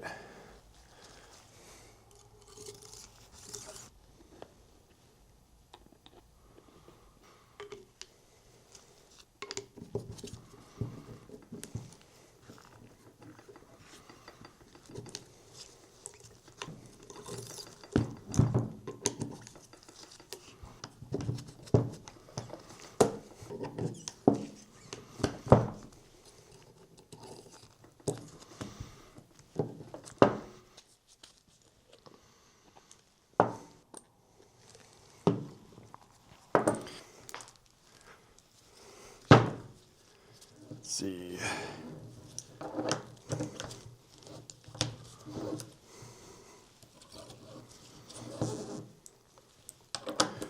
Hope I didn't get this on backwards. Looks like that.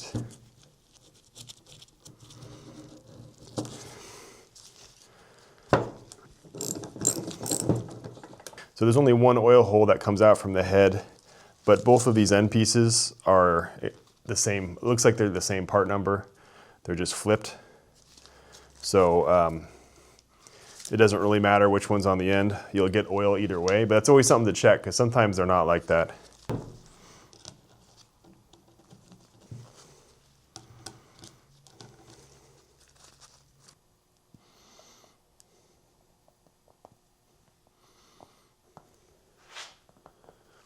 And I believe on these bridges, the circle part goes facing away from the push rods, I think.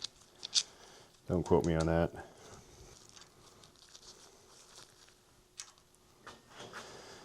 Okay.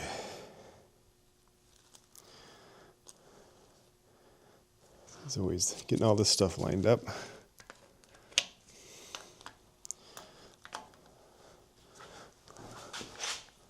Looks like I did it right.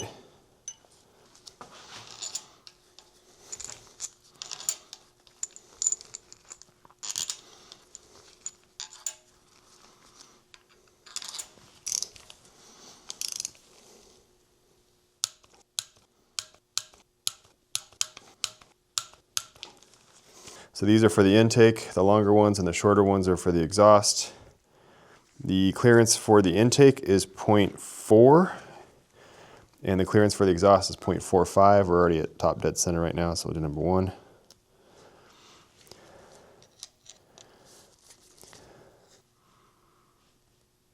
And this is supposed to be done on a cold engine, by the way.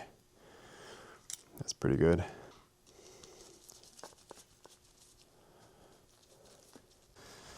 All right, I'm gonna rotate it 360. Hopefully no valves hit.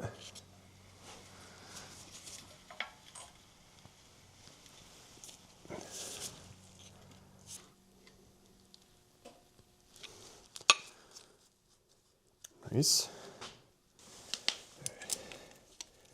Get some random sensors and brackets from the other block. I'm gonna put these on now.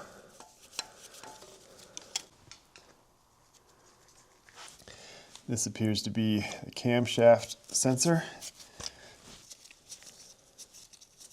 I'm guessing this is an oil return bolt for the turbo. I put a new washer on there. Okay, last thing on this side is this coolant hose right there. So, like I said, I got all the new hoses. I think this is the right one. There's another hose that looks exactly like this, but I think it goes in the water pump. So, yeah, I think that's right. It looks like someone got a little aggressive trying to take the old hose off. Put that there.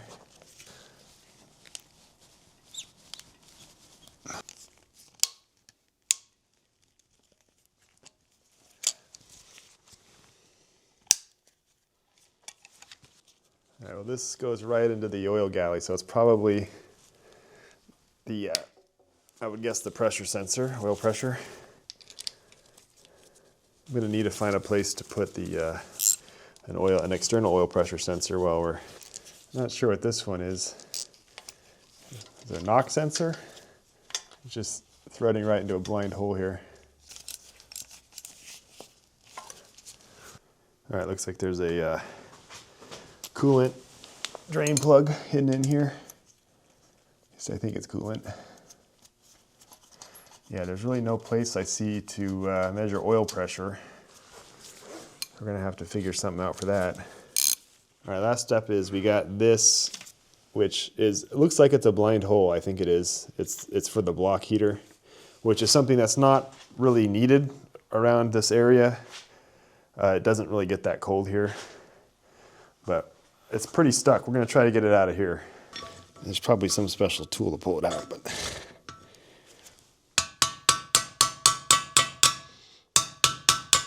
Nope, I think I just broke it.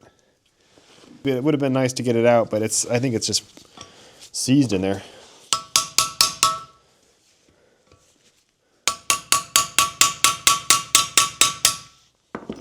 We also got this hose, which I think, yeah, that looks like the right one.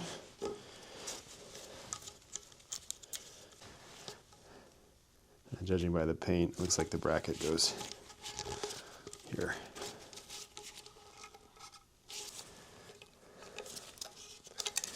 Looks like it goes to the oil cooler.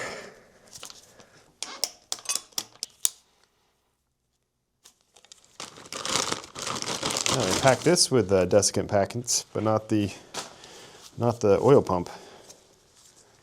Is this gonna fit? Okay, let me find a gasket. Looks like someone wrote EGR, and then I think in Korean over it, they wrote something. This is how it came from Hyundai / Doosan. Nice metal gasket. I've never put gasket dressing on metal gaskets. I've never had a problem with it. I probably just jinxed myself, didn't I?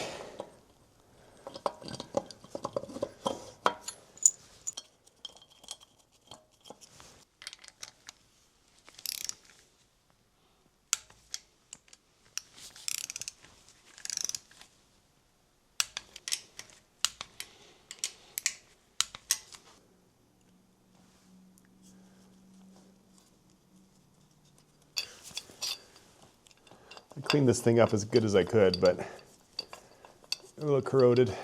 Not too bad. Should probably put, there's a hose I think that goes right here. Probably put that on while it's still loose.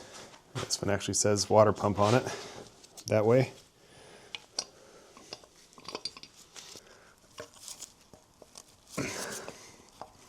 There it is.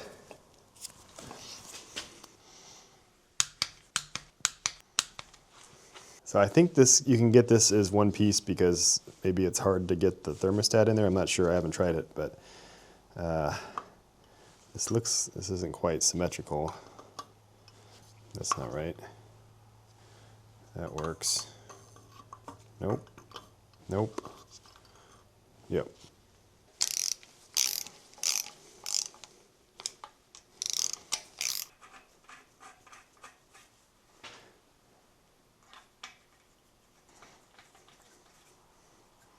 Now, I seem to remember this goes on here or something.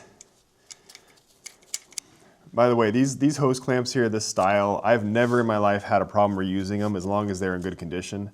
I mean, and you can always tell when you squeeze them if they're like there's something wrong with them. So I have no real concerns about reusing these things. These are almost always good unless they've, you know, degraded or been abused. Well, we got the EGR valve here. There are no less than 5 hoses. I think I have all the correct replacements to replace those.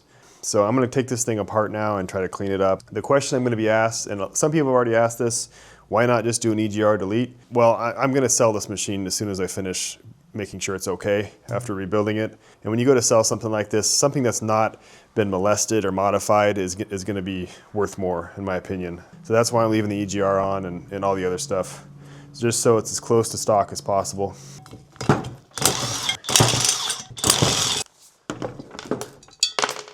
Yeah, so this would be the cooler, I think, here. Okay, well, you know, I looked up, this part number just tracks back to this whole valve. This thing, there's not like any serviceable parts on it.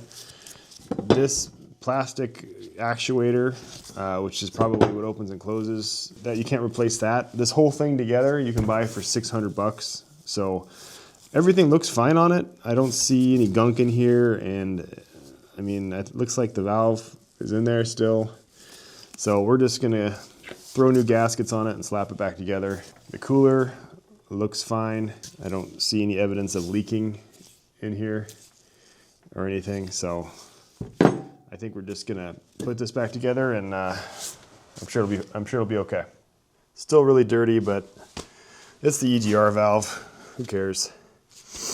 I do not remember how this thing goes on. So, okay, this comes off and that. That's gonna fit in here.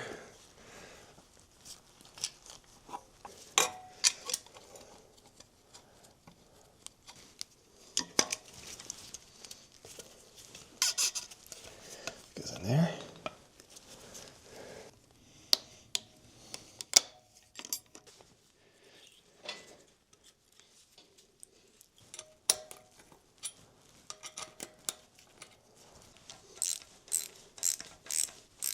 I should have cleaned this thing off better. I don't remember how this thing goes on. Is it like that? So I think we're gonna have to try to sneak the valve cover in after this. Okay, time to do the exhaust. So this is, I think, all the parts I had left over. The manifold I cleaned up, I kind of sandblasted and then put some slip plate on it, so it'll gives it that nice gray color. Didn't clean that. I just didn't want to get any solvents on the plastic connectors, so that's why all those things are always dirty. I remember it was basically impossible to get the turbo off once the manifold's on, so we'll do that first. And once again, thank you to Area Diesel for helping me out with the rebuild for this turbo. They sent a parts kit with like new studs. We got new nuts. I thought there was another.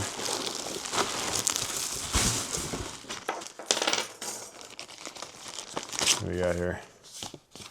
Torque specs, new gaskets. all the gaskets you need.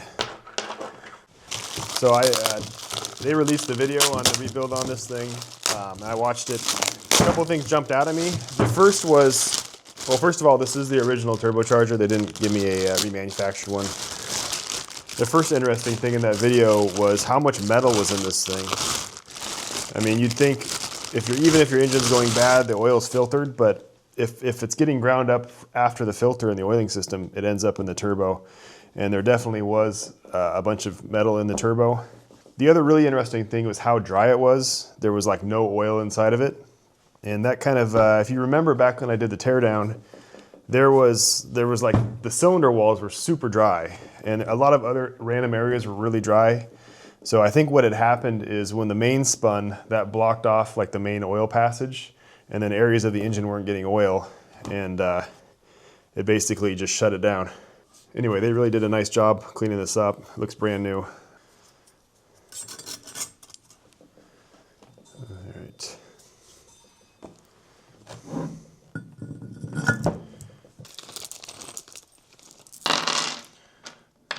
Got a lot of these. Nice. I believe they'd also found that some dirt had been adjusted into it, but not a ton.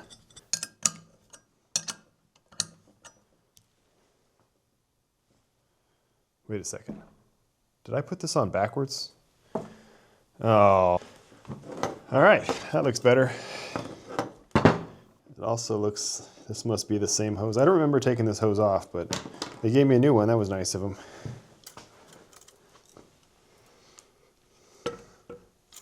Whew. Tight in here.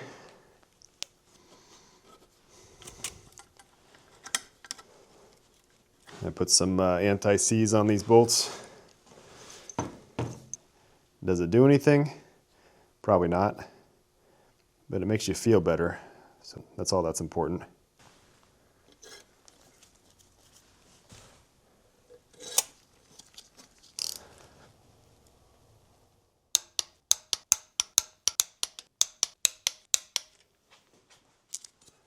How does this go? Like that?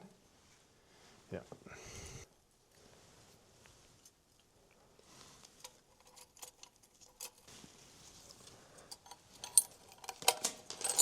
Dang it.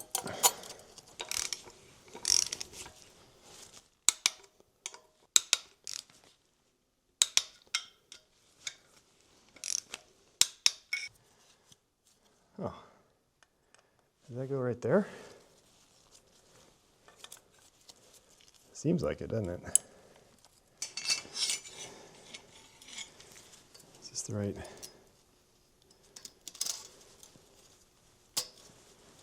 Uh-huh. So like that, maybe. No way. No way, okay. What's left on, oh yeah, the oil. Gotta do the oil feed still. The studs on here are a little bit ragged. I think that's why they included a set of studs for me, but they're still good enough. So there's the turbo oil outlet here, I'm assuming. And there's an inlet up there. Is this? Oh, I see. This is obviously what drains into this pipe down here. That goes into the oil system, huh? I thought this was a coolant hose down here, but it turns out it's an oil return hose. And go like this. Okay. And it tucks in there. So there. Getting that other one in is going to be a little challenging. That was a little bit tight, but I managed to get a wrench in there and torque that on right. So I looked around and I found this pipe, which is clearly the turbo oil inlet pipe.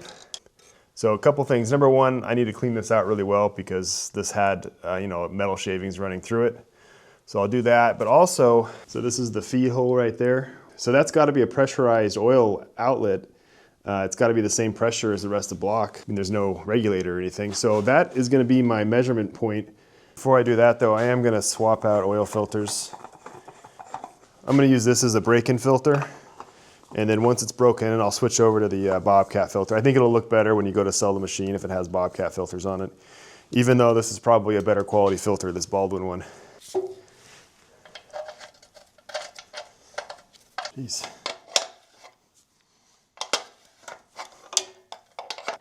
I'll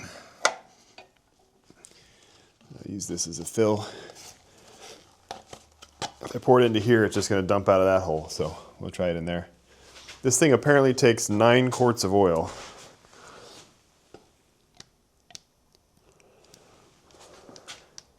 Let's see, is there anything I'm forgetting? Oh shoot, the rear main seal's not in. Temporarily put the dipstick in here just because that 9 quart number seems kind of high to me. I'm just gonna make sure it's not a typo. Been burned before on the... Yeah, it's touching. I'm gonna throw some braking additive, mix it in here, and then dump this whole thing in.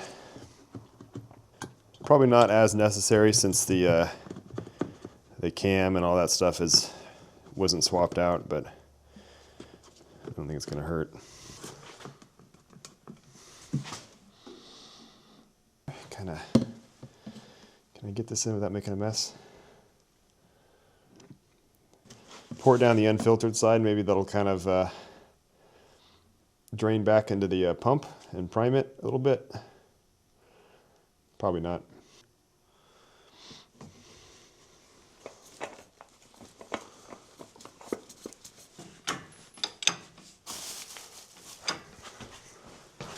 All right, here we go. This is always a little bit scary.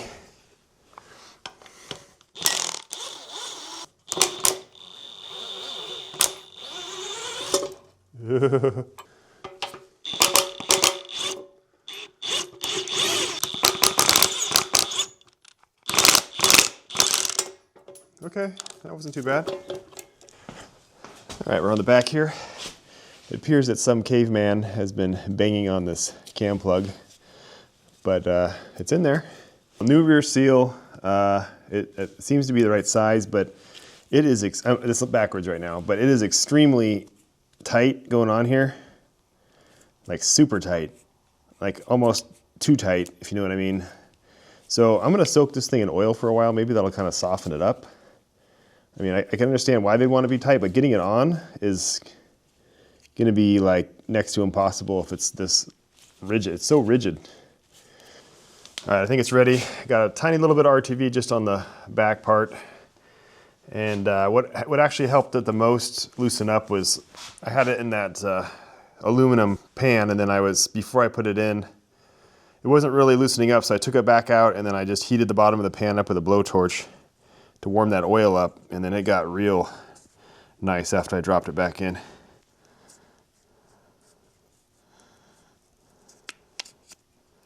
It is, oh, I think in the time to get the RTV on it, got warm again.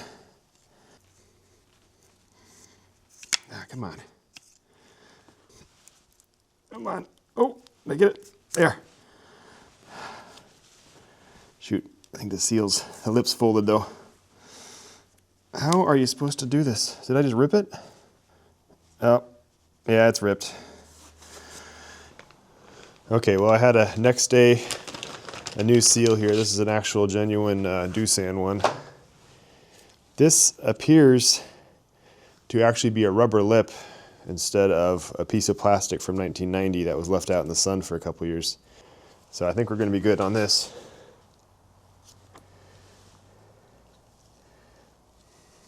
Oh, look at that. Just pops right on. Truth be told, I actually ordered this like before I even attempted putting the other one in because I knew the other one was just garbage. I don't even know why they would bother making that thing.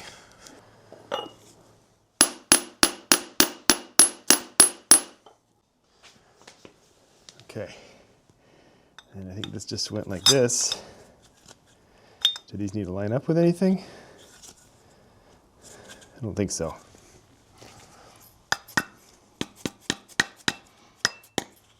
It's probably just to protect the seal from dirt getting in there.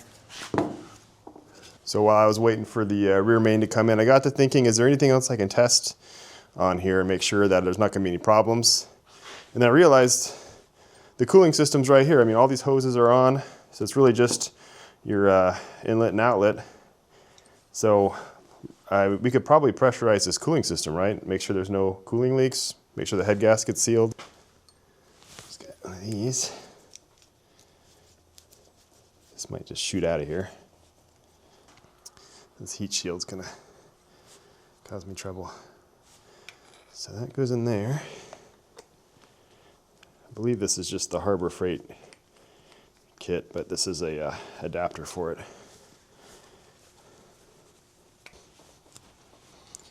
Now this isn't gonna be idiot proof. Like once the engine gets warm, there could be a leak or two forming, but this will make sure we're not just vomiting coolant out when we go to start it.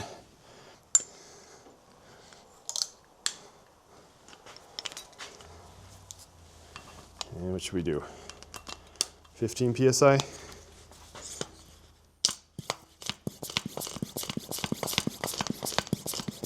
Is this going through the whole system? Oh yeah, okay.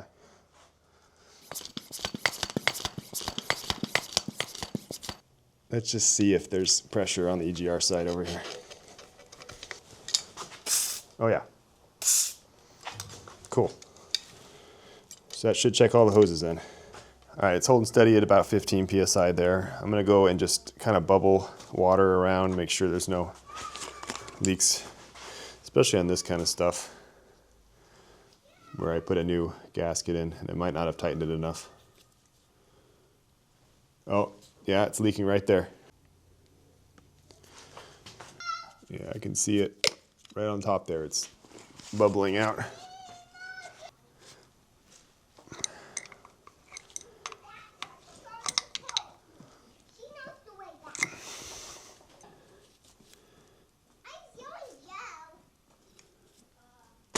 This is the back side of the engine, which you're never really going to see. It's going to be tucked in the machine. This would be slowly leaking and you'd never know. So it's good to find this stuff now. I'm going to go ahead and kind of bubble the rest of this stuff and we'll see if I find anything else. There's a lot of hoses.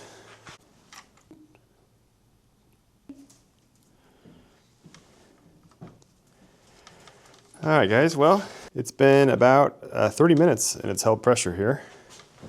So I don't think it's actually gone down at all since I started here, even with that little leak that I fixed. Couldn't find any other leaks, so I think we're good on the cooling system. I guess that also means the head gasket's sealed up.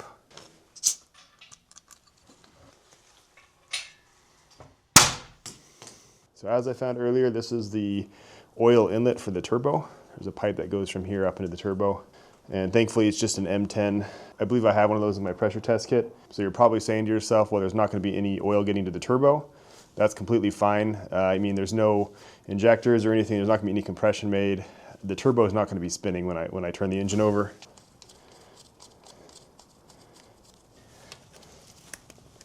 Got the oil gauge here. I'm going to pull this off just to make sure it's not spinning for some reason. I don't think it will. I got this rigged up. We'll start slow here. See what happens.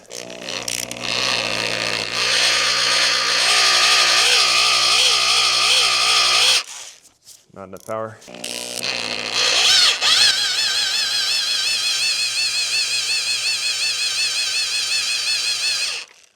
Nothing.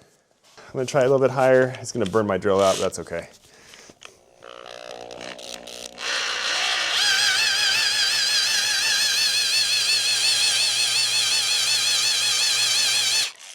Nope.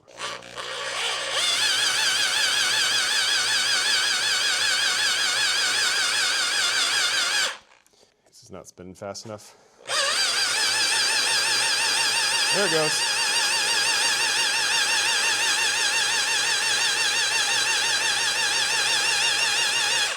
.70 PSI oil pressure, right? Red's PSI. Let me show you again. My drill's smoking a little bit, that's okay.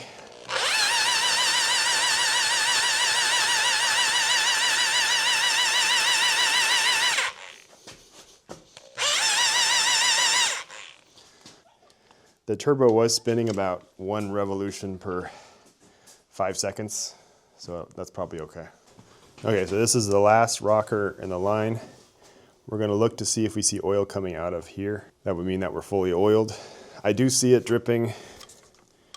Like you can see it on the plugs down there. That's all fresh oil. But I just wanna make sure it's getting all the way through. While we're here, we might as well check it. Okay, it is coming out there. It's really coming out on these other ones. But it did come out there. I wiped this one down just to make sure there wasn't any old oil in there, but that's new oil coming out. And then all these are coming out here. So we're good on the rockers. We have oil, fresh oil on the gear. So that's a good sign. That's important, make sure that those gears are getting oil. All right, so it's wet back there, but that was already there. That was just from the assembly lube that had leaked out before. And you can kind of see it if you look at it from here. It's not leaking out of the rear main. Not seeing any fresh oil. I probably only spun it a minute or two. We got some oil here. That's from that oil outlet. I had that open for a while when I was moving the engine around, and it was spilling out. So I think we're good. I don't see any leaks.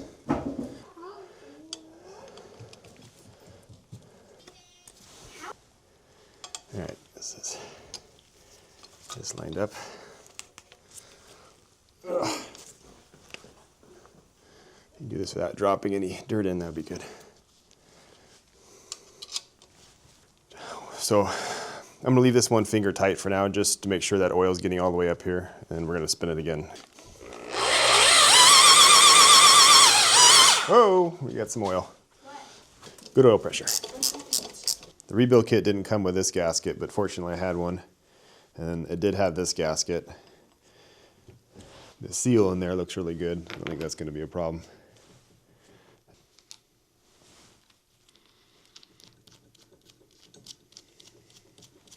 Got it in the, these are plastic teeth on the vise here.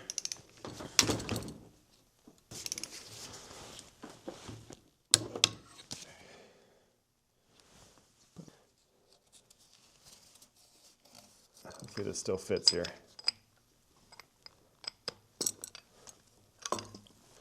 Yes? Yes?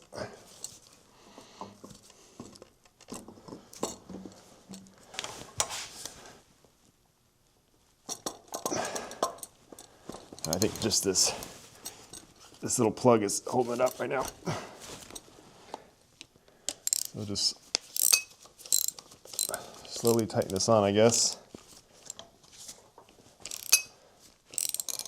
I'm gonna keep moving the engine with my right hand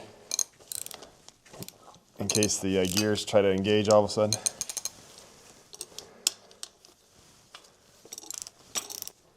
Yeah, I can see it, it's moving. So the pulley's lined up. So we just need to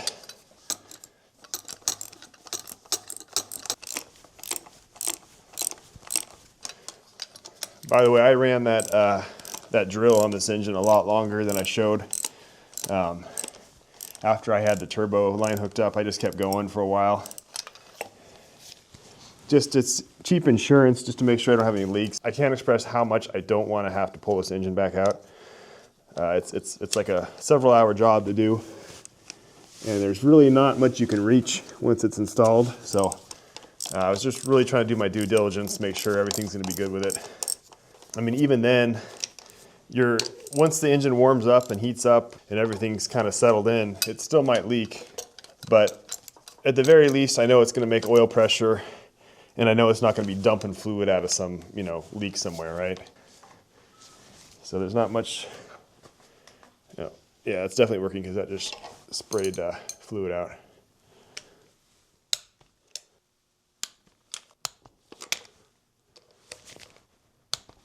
Okay. Sneak some of this stuff back in. All right.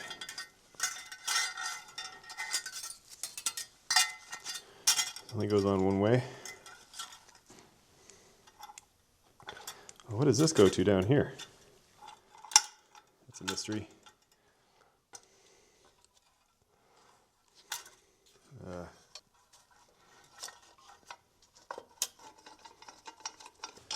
think we're gonna have to take this oil filter off. There's one more bolt right behind it.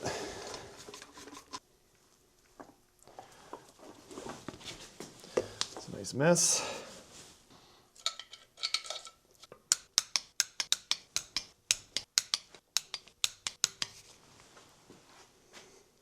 May as well throw the glow plugs in while we're here. And they're easy to reach. I did test all these.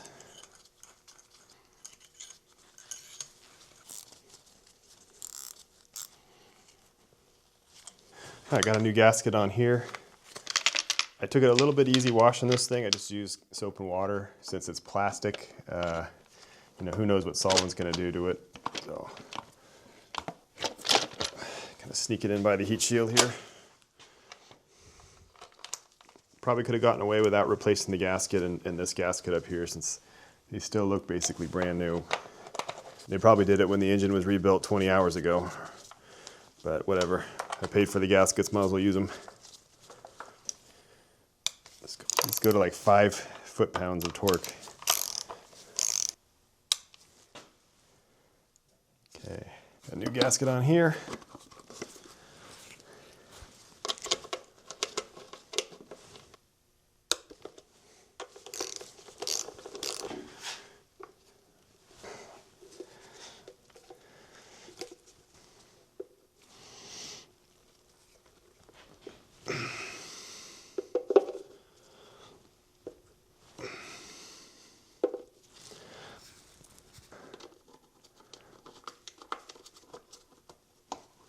All right, we got new sealing rings for the injectors. We'll just drop these in. Okay, just make sure they're bottomed out in there. That one's not. That one is. That one is. All right, well, for the injectors, I didn't have them checked out or anything. Based on the shape of the old pistons, they were spraying just fine. And just how they look, I think they probably were serviced when the engine was last rebuilt or something. These injectors, I kept them all together because you can't just swap them out. You have to reprogram them to the engine computer and like calibrate them or something. So these are the original orientation, how they were. I think this was over here. I got this little clamp.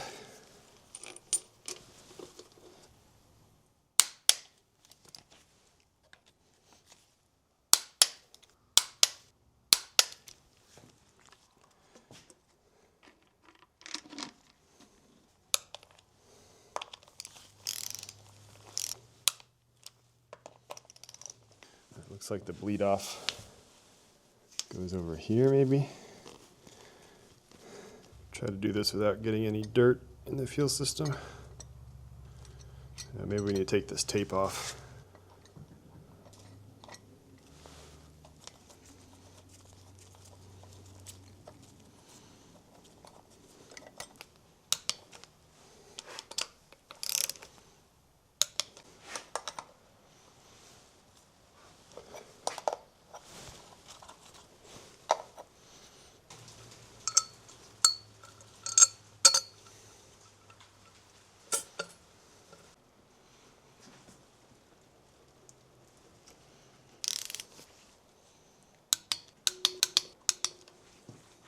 I believe the stabby part goes into the intake. Put this one on.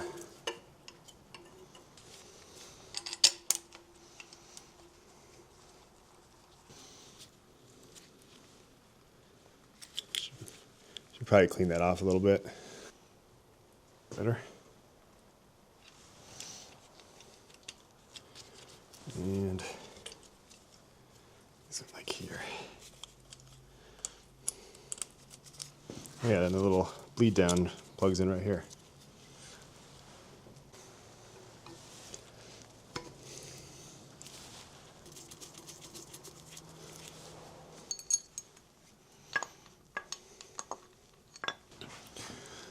Oh, the pulleys line up, that's a good sign. You never know. gonna leave one of these bolts all the way out just to remind me to torque it once the belt's on. I do not recall how this goes on. It needs to be that far out. All right, I think I remember now. So this goes like this.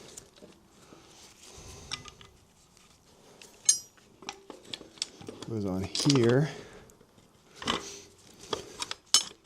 Right? Actually, it works better. I put the bottom one in first, I think, and then we'll get this on. This is the original belt, but it doesn't actually look that bad.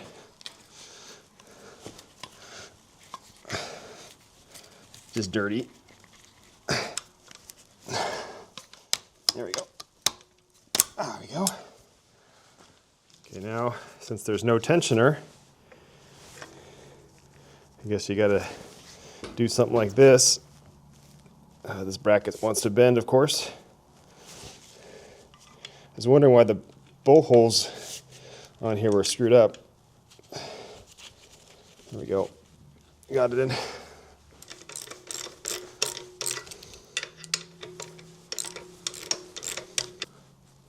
Okay. I would say that that is plenty tight. All right, we got this. Oh, that's what that does. I was wondering.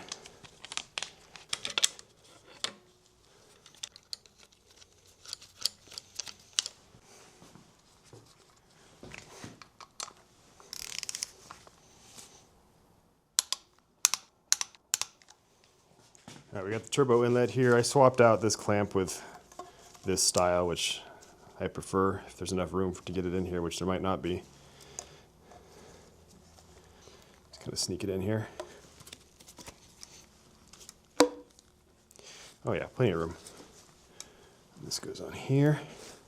Probably should have swapped that clamp too, but that one looks like it's been on there since the beginning of time, so there's no reason to.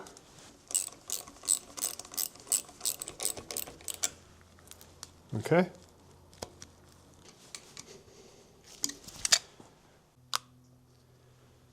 All right, guys, well, I think that's it. There's not much left to do except for the wiring harness. And I'm pretty sure it's mostly complete. The only mystery thing that's still on the block is, let me show you, this bolt over here. But I'm like 99% sure that some part of the wiring harness bolts into that, because there's little brackets and stuff all over that wires go on.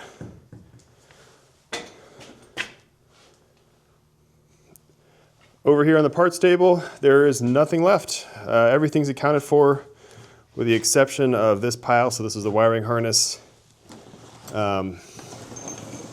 This is just the air intake hose. And then I know where some of this goes. These are just clamps for like the water pump hose. This is like the only mystery piece. I don't know where this went. I'll probably figure that out. Probably something with a wiring harness, but that's the one thing I don't know about. But that's it, no leftover bolts. Those are the main bolts from the other engine. These are the little, crankcase to block bolts that were left over. And then this is just a big mess of tools. Nothing left over here or there. So that's it. That's going to be it for this video. A lot of labor to do something like this. A lot of time spent cleaning parts, but it's nothing compared to a really big engine. This is kind of simple. I don't know if you guys watch Jay Paydirt's channel, but he's rebuilding a D9H engine right now. And basically, like, the injection pump is the size of this engine. And this is nothing compared to something like that. Still a lot of fun to do, though, if you like doing stuff like this. So this is going to be probably a pretty long video. I probably took over 10 hours of footage, maybe more, doing this engine rebuild. A lot of it was, kind of wasted time, but just to give you an idea, it was a lot of labor to do. It's going to be a long video. There's always people that complain when I do long videos, like they take the time to write me a comment saying I'm not watching the video, which is fine. That's no hard feelings, but I just kind of wanted to keep it all together. Anyways, next video, I don't know if it's going to be on this. It's still too dark at night when I work to really work out here. I'm kind of worried about making mistakes if I can't see very well. So fortunately, now that the shop's cleaned back out, we can get back on the excavator, work on the cab stuff. That's probably what the next video is going to be. We'll see. Anyways, if you made it this far, thanks for watching, and I will catch you on the next video.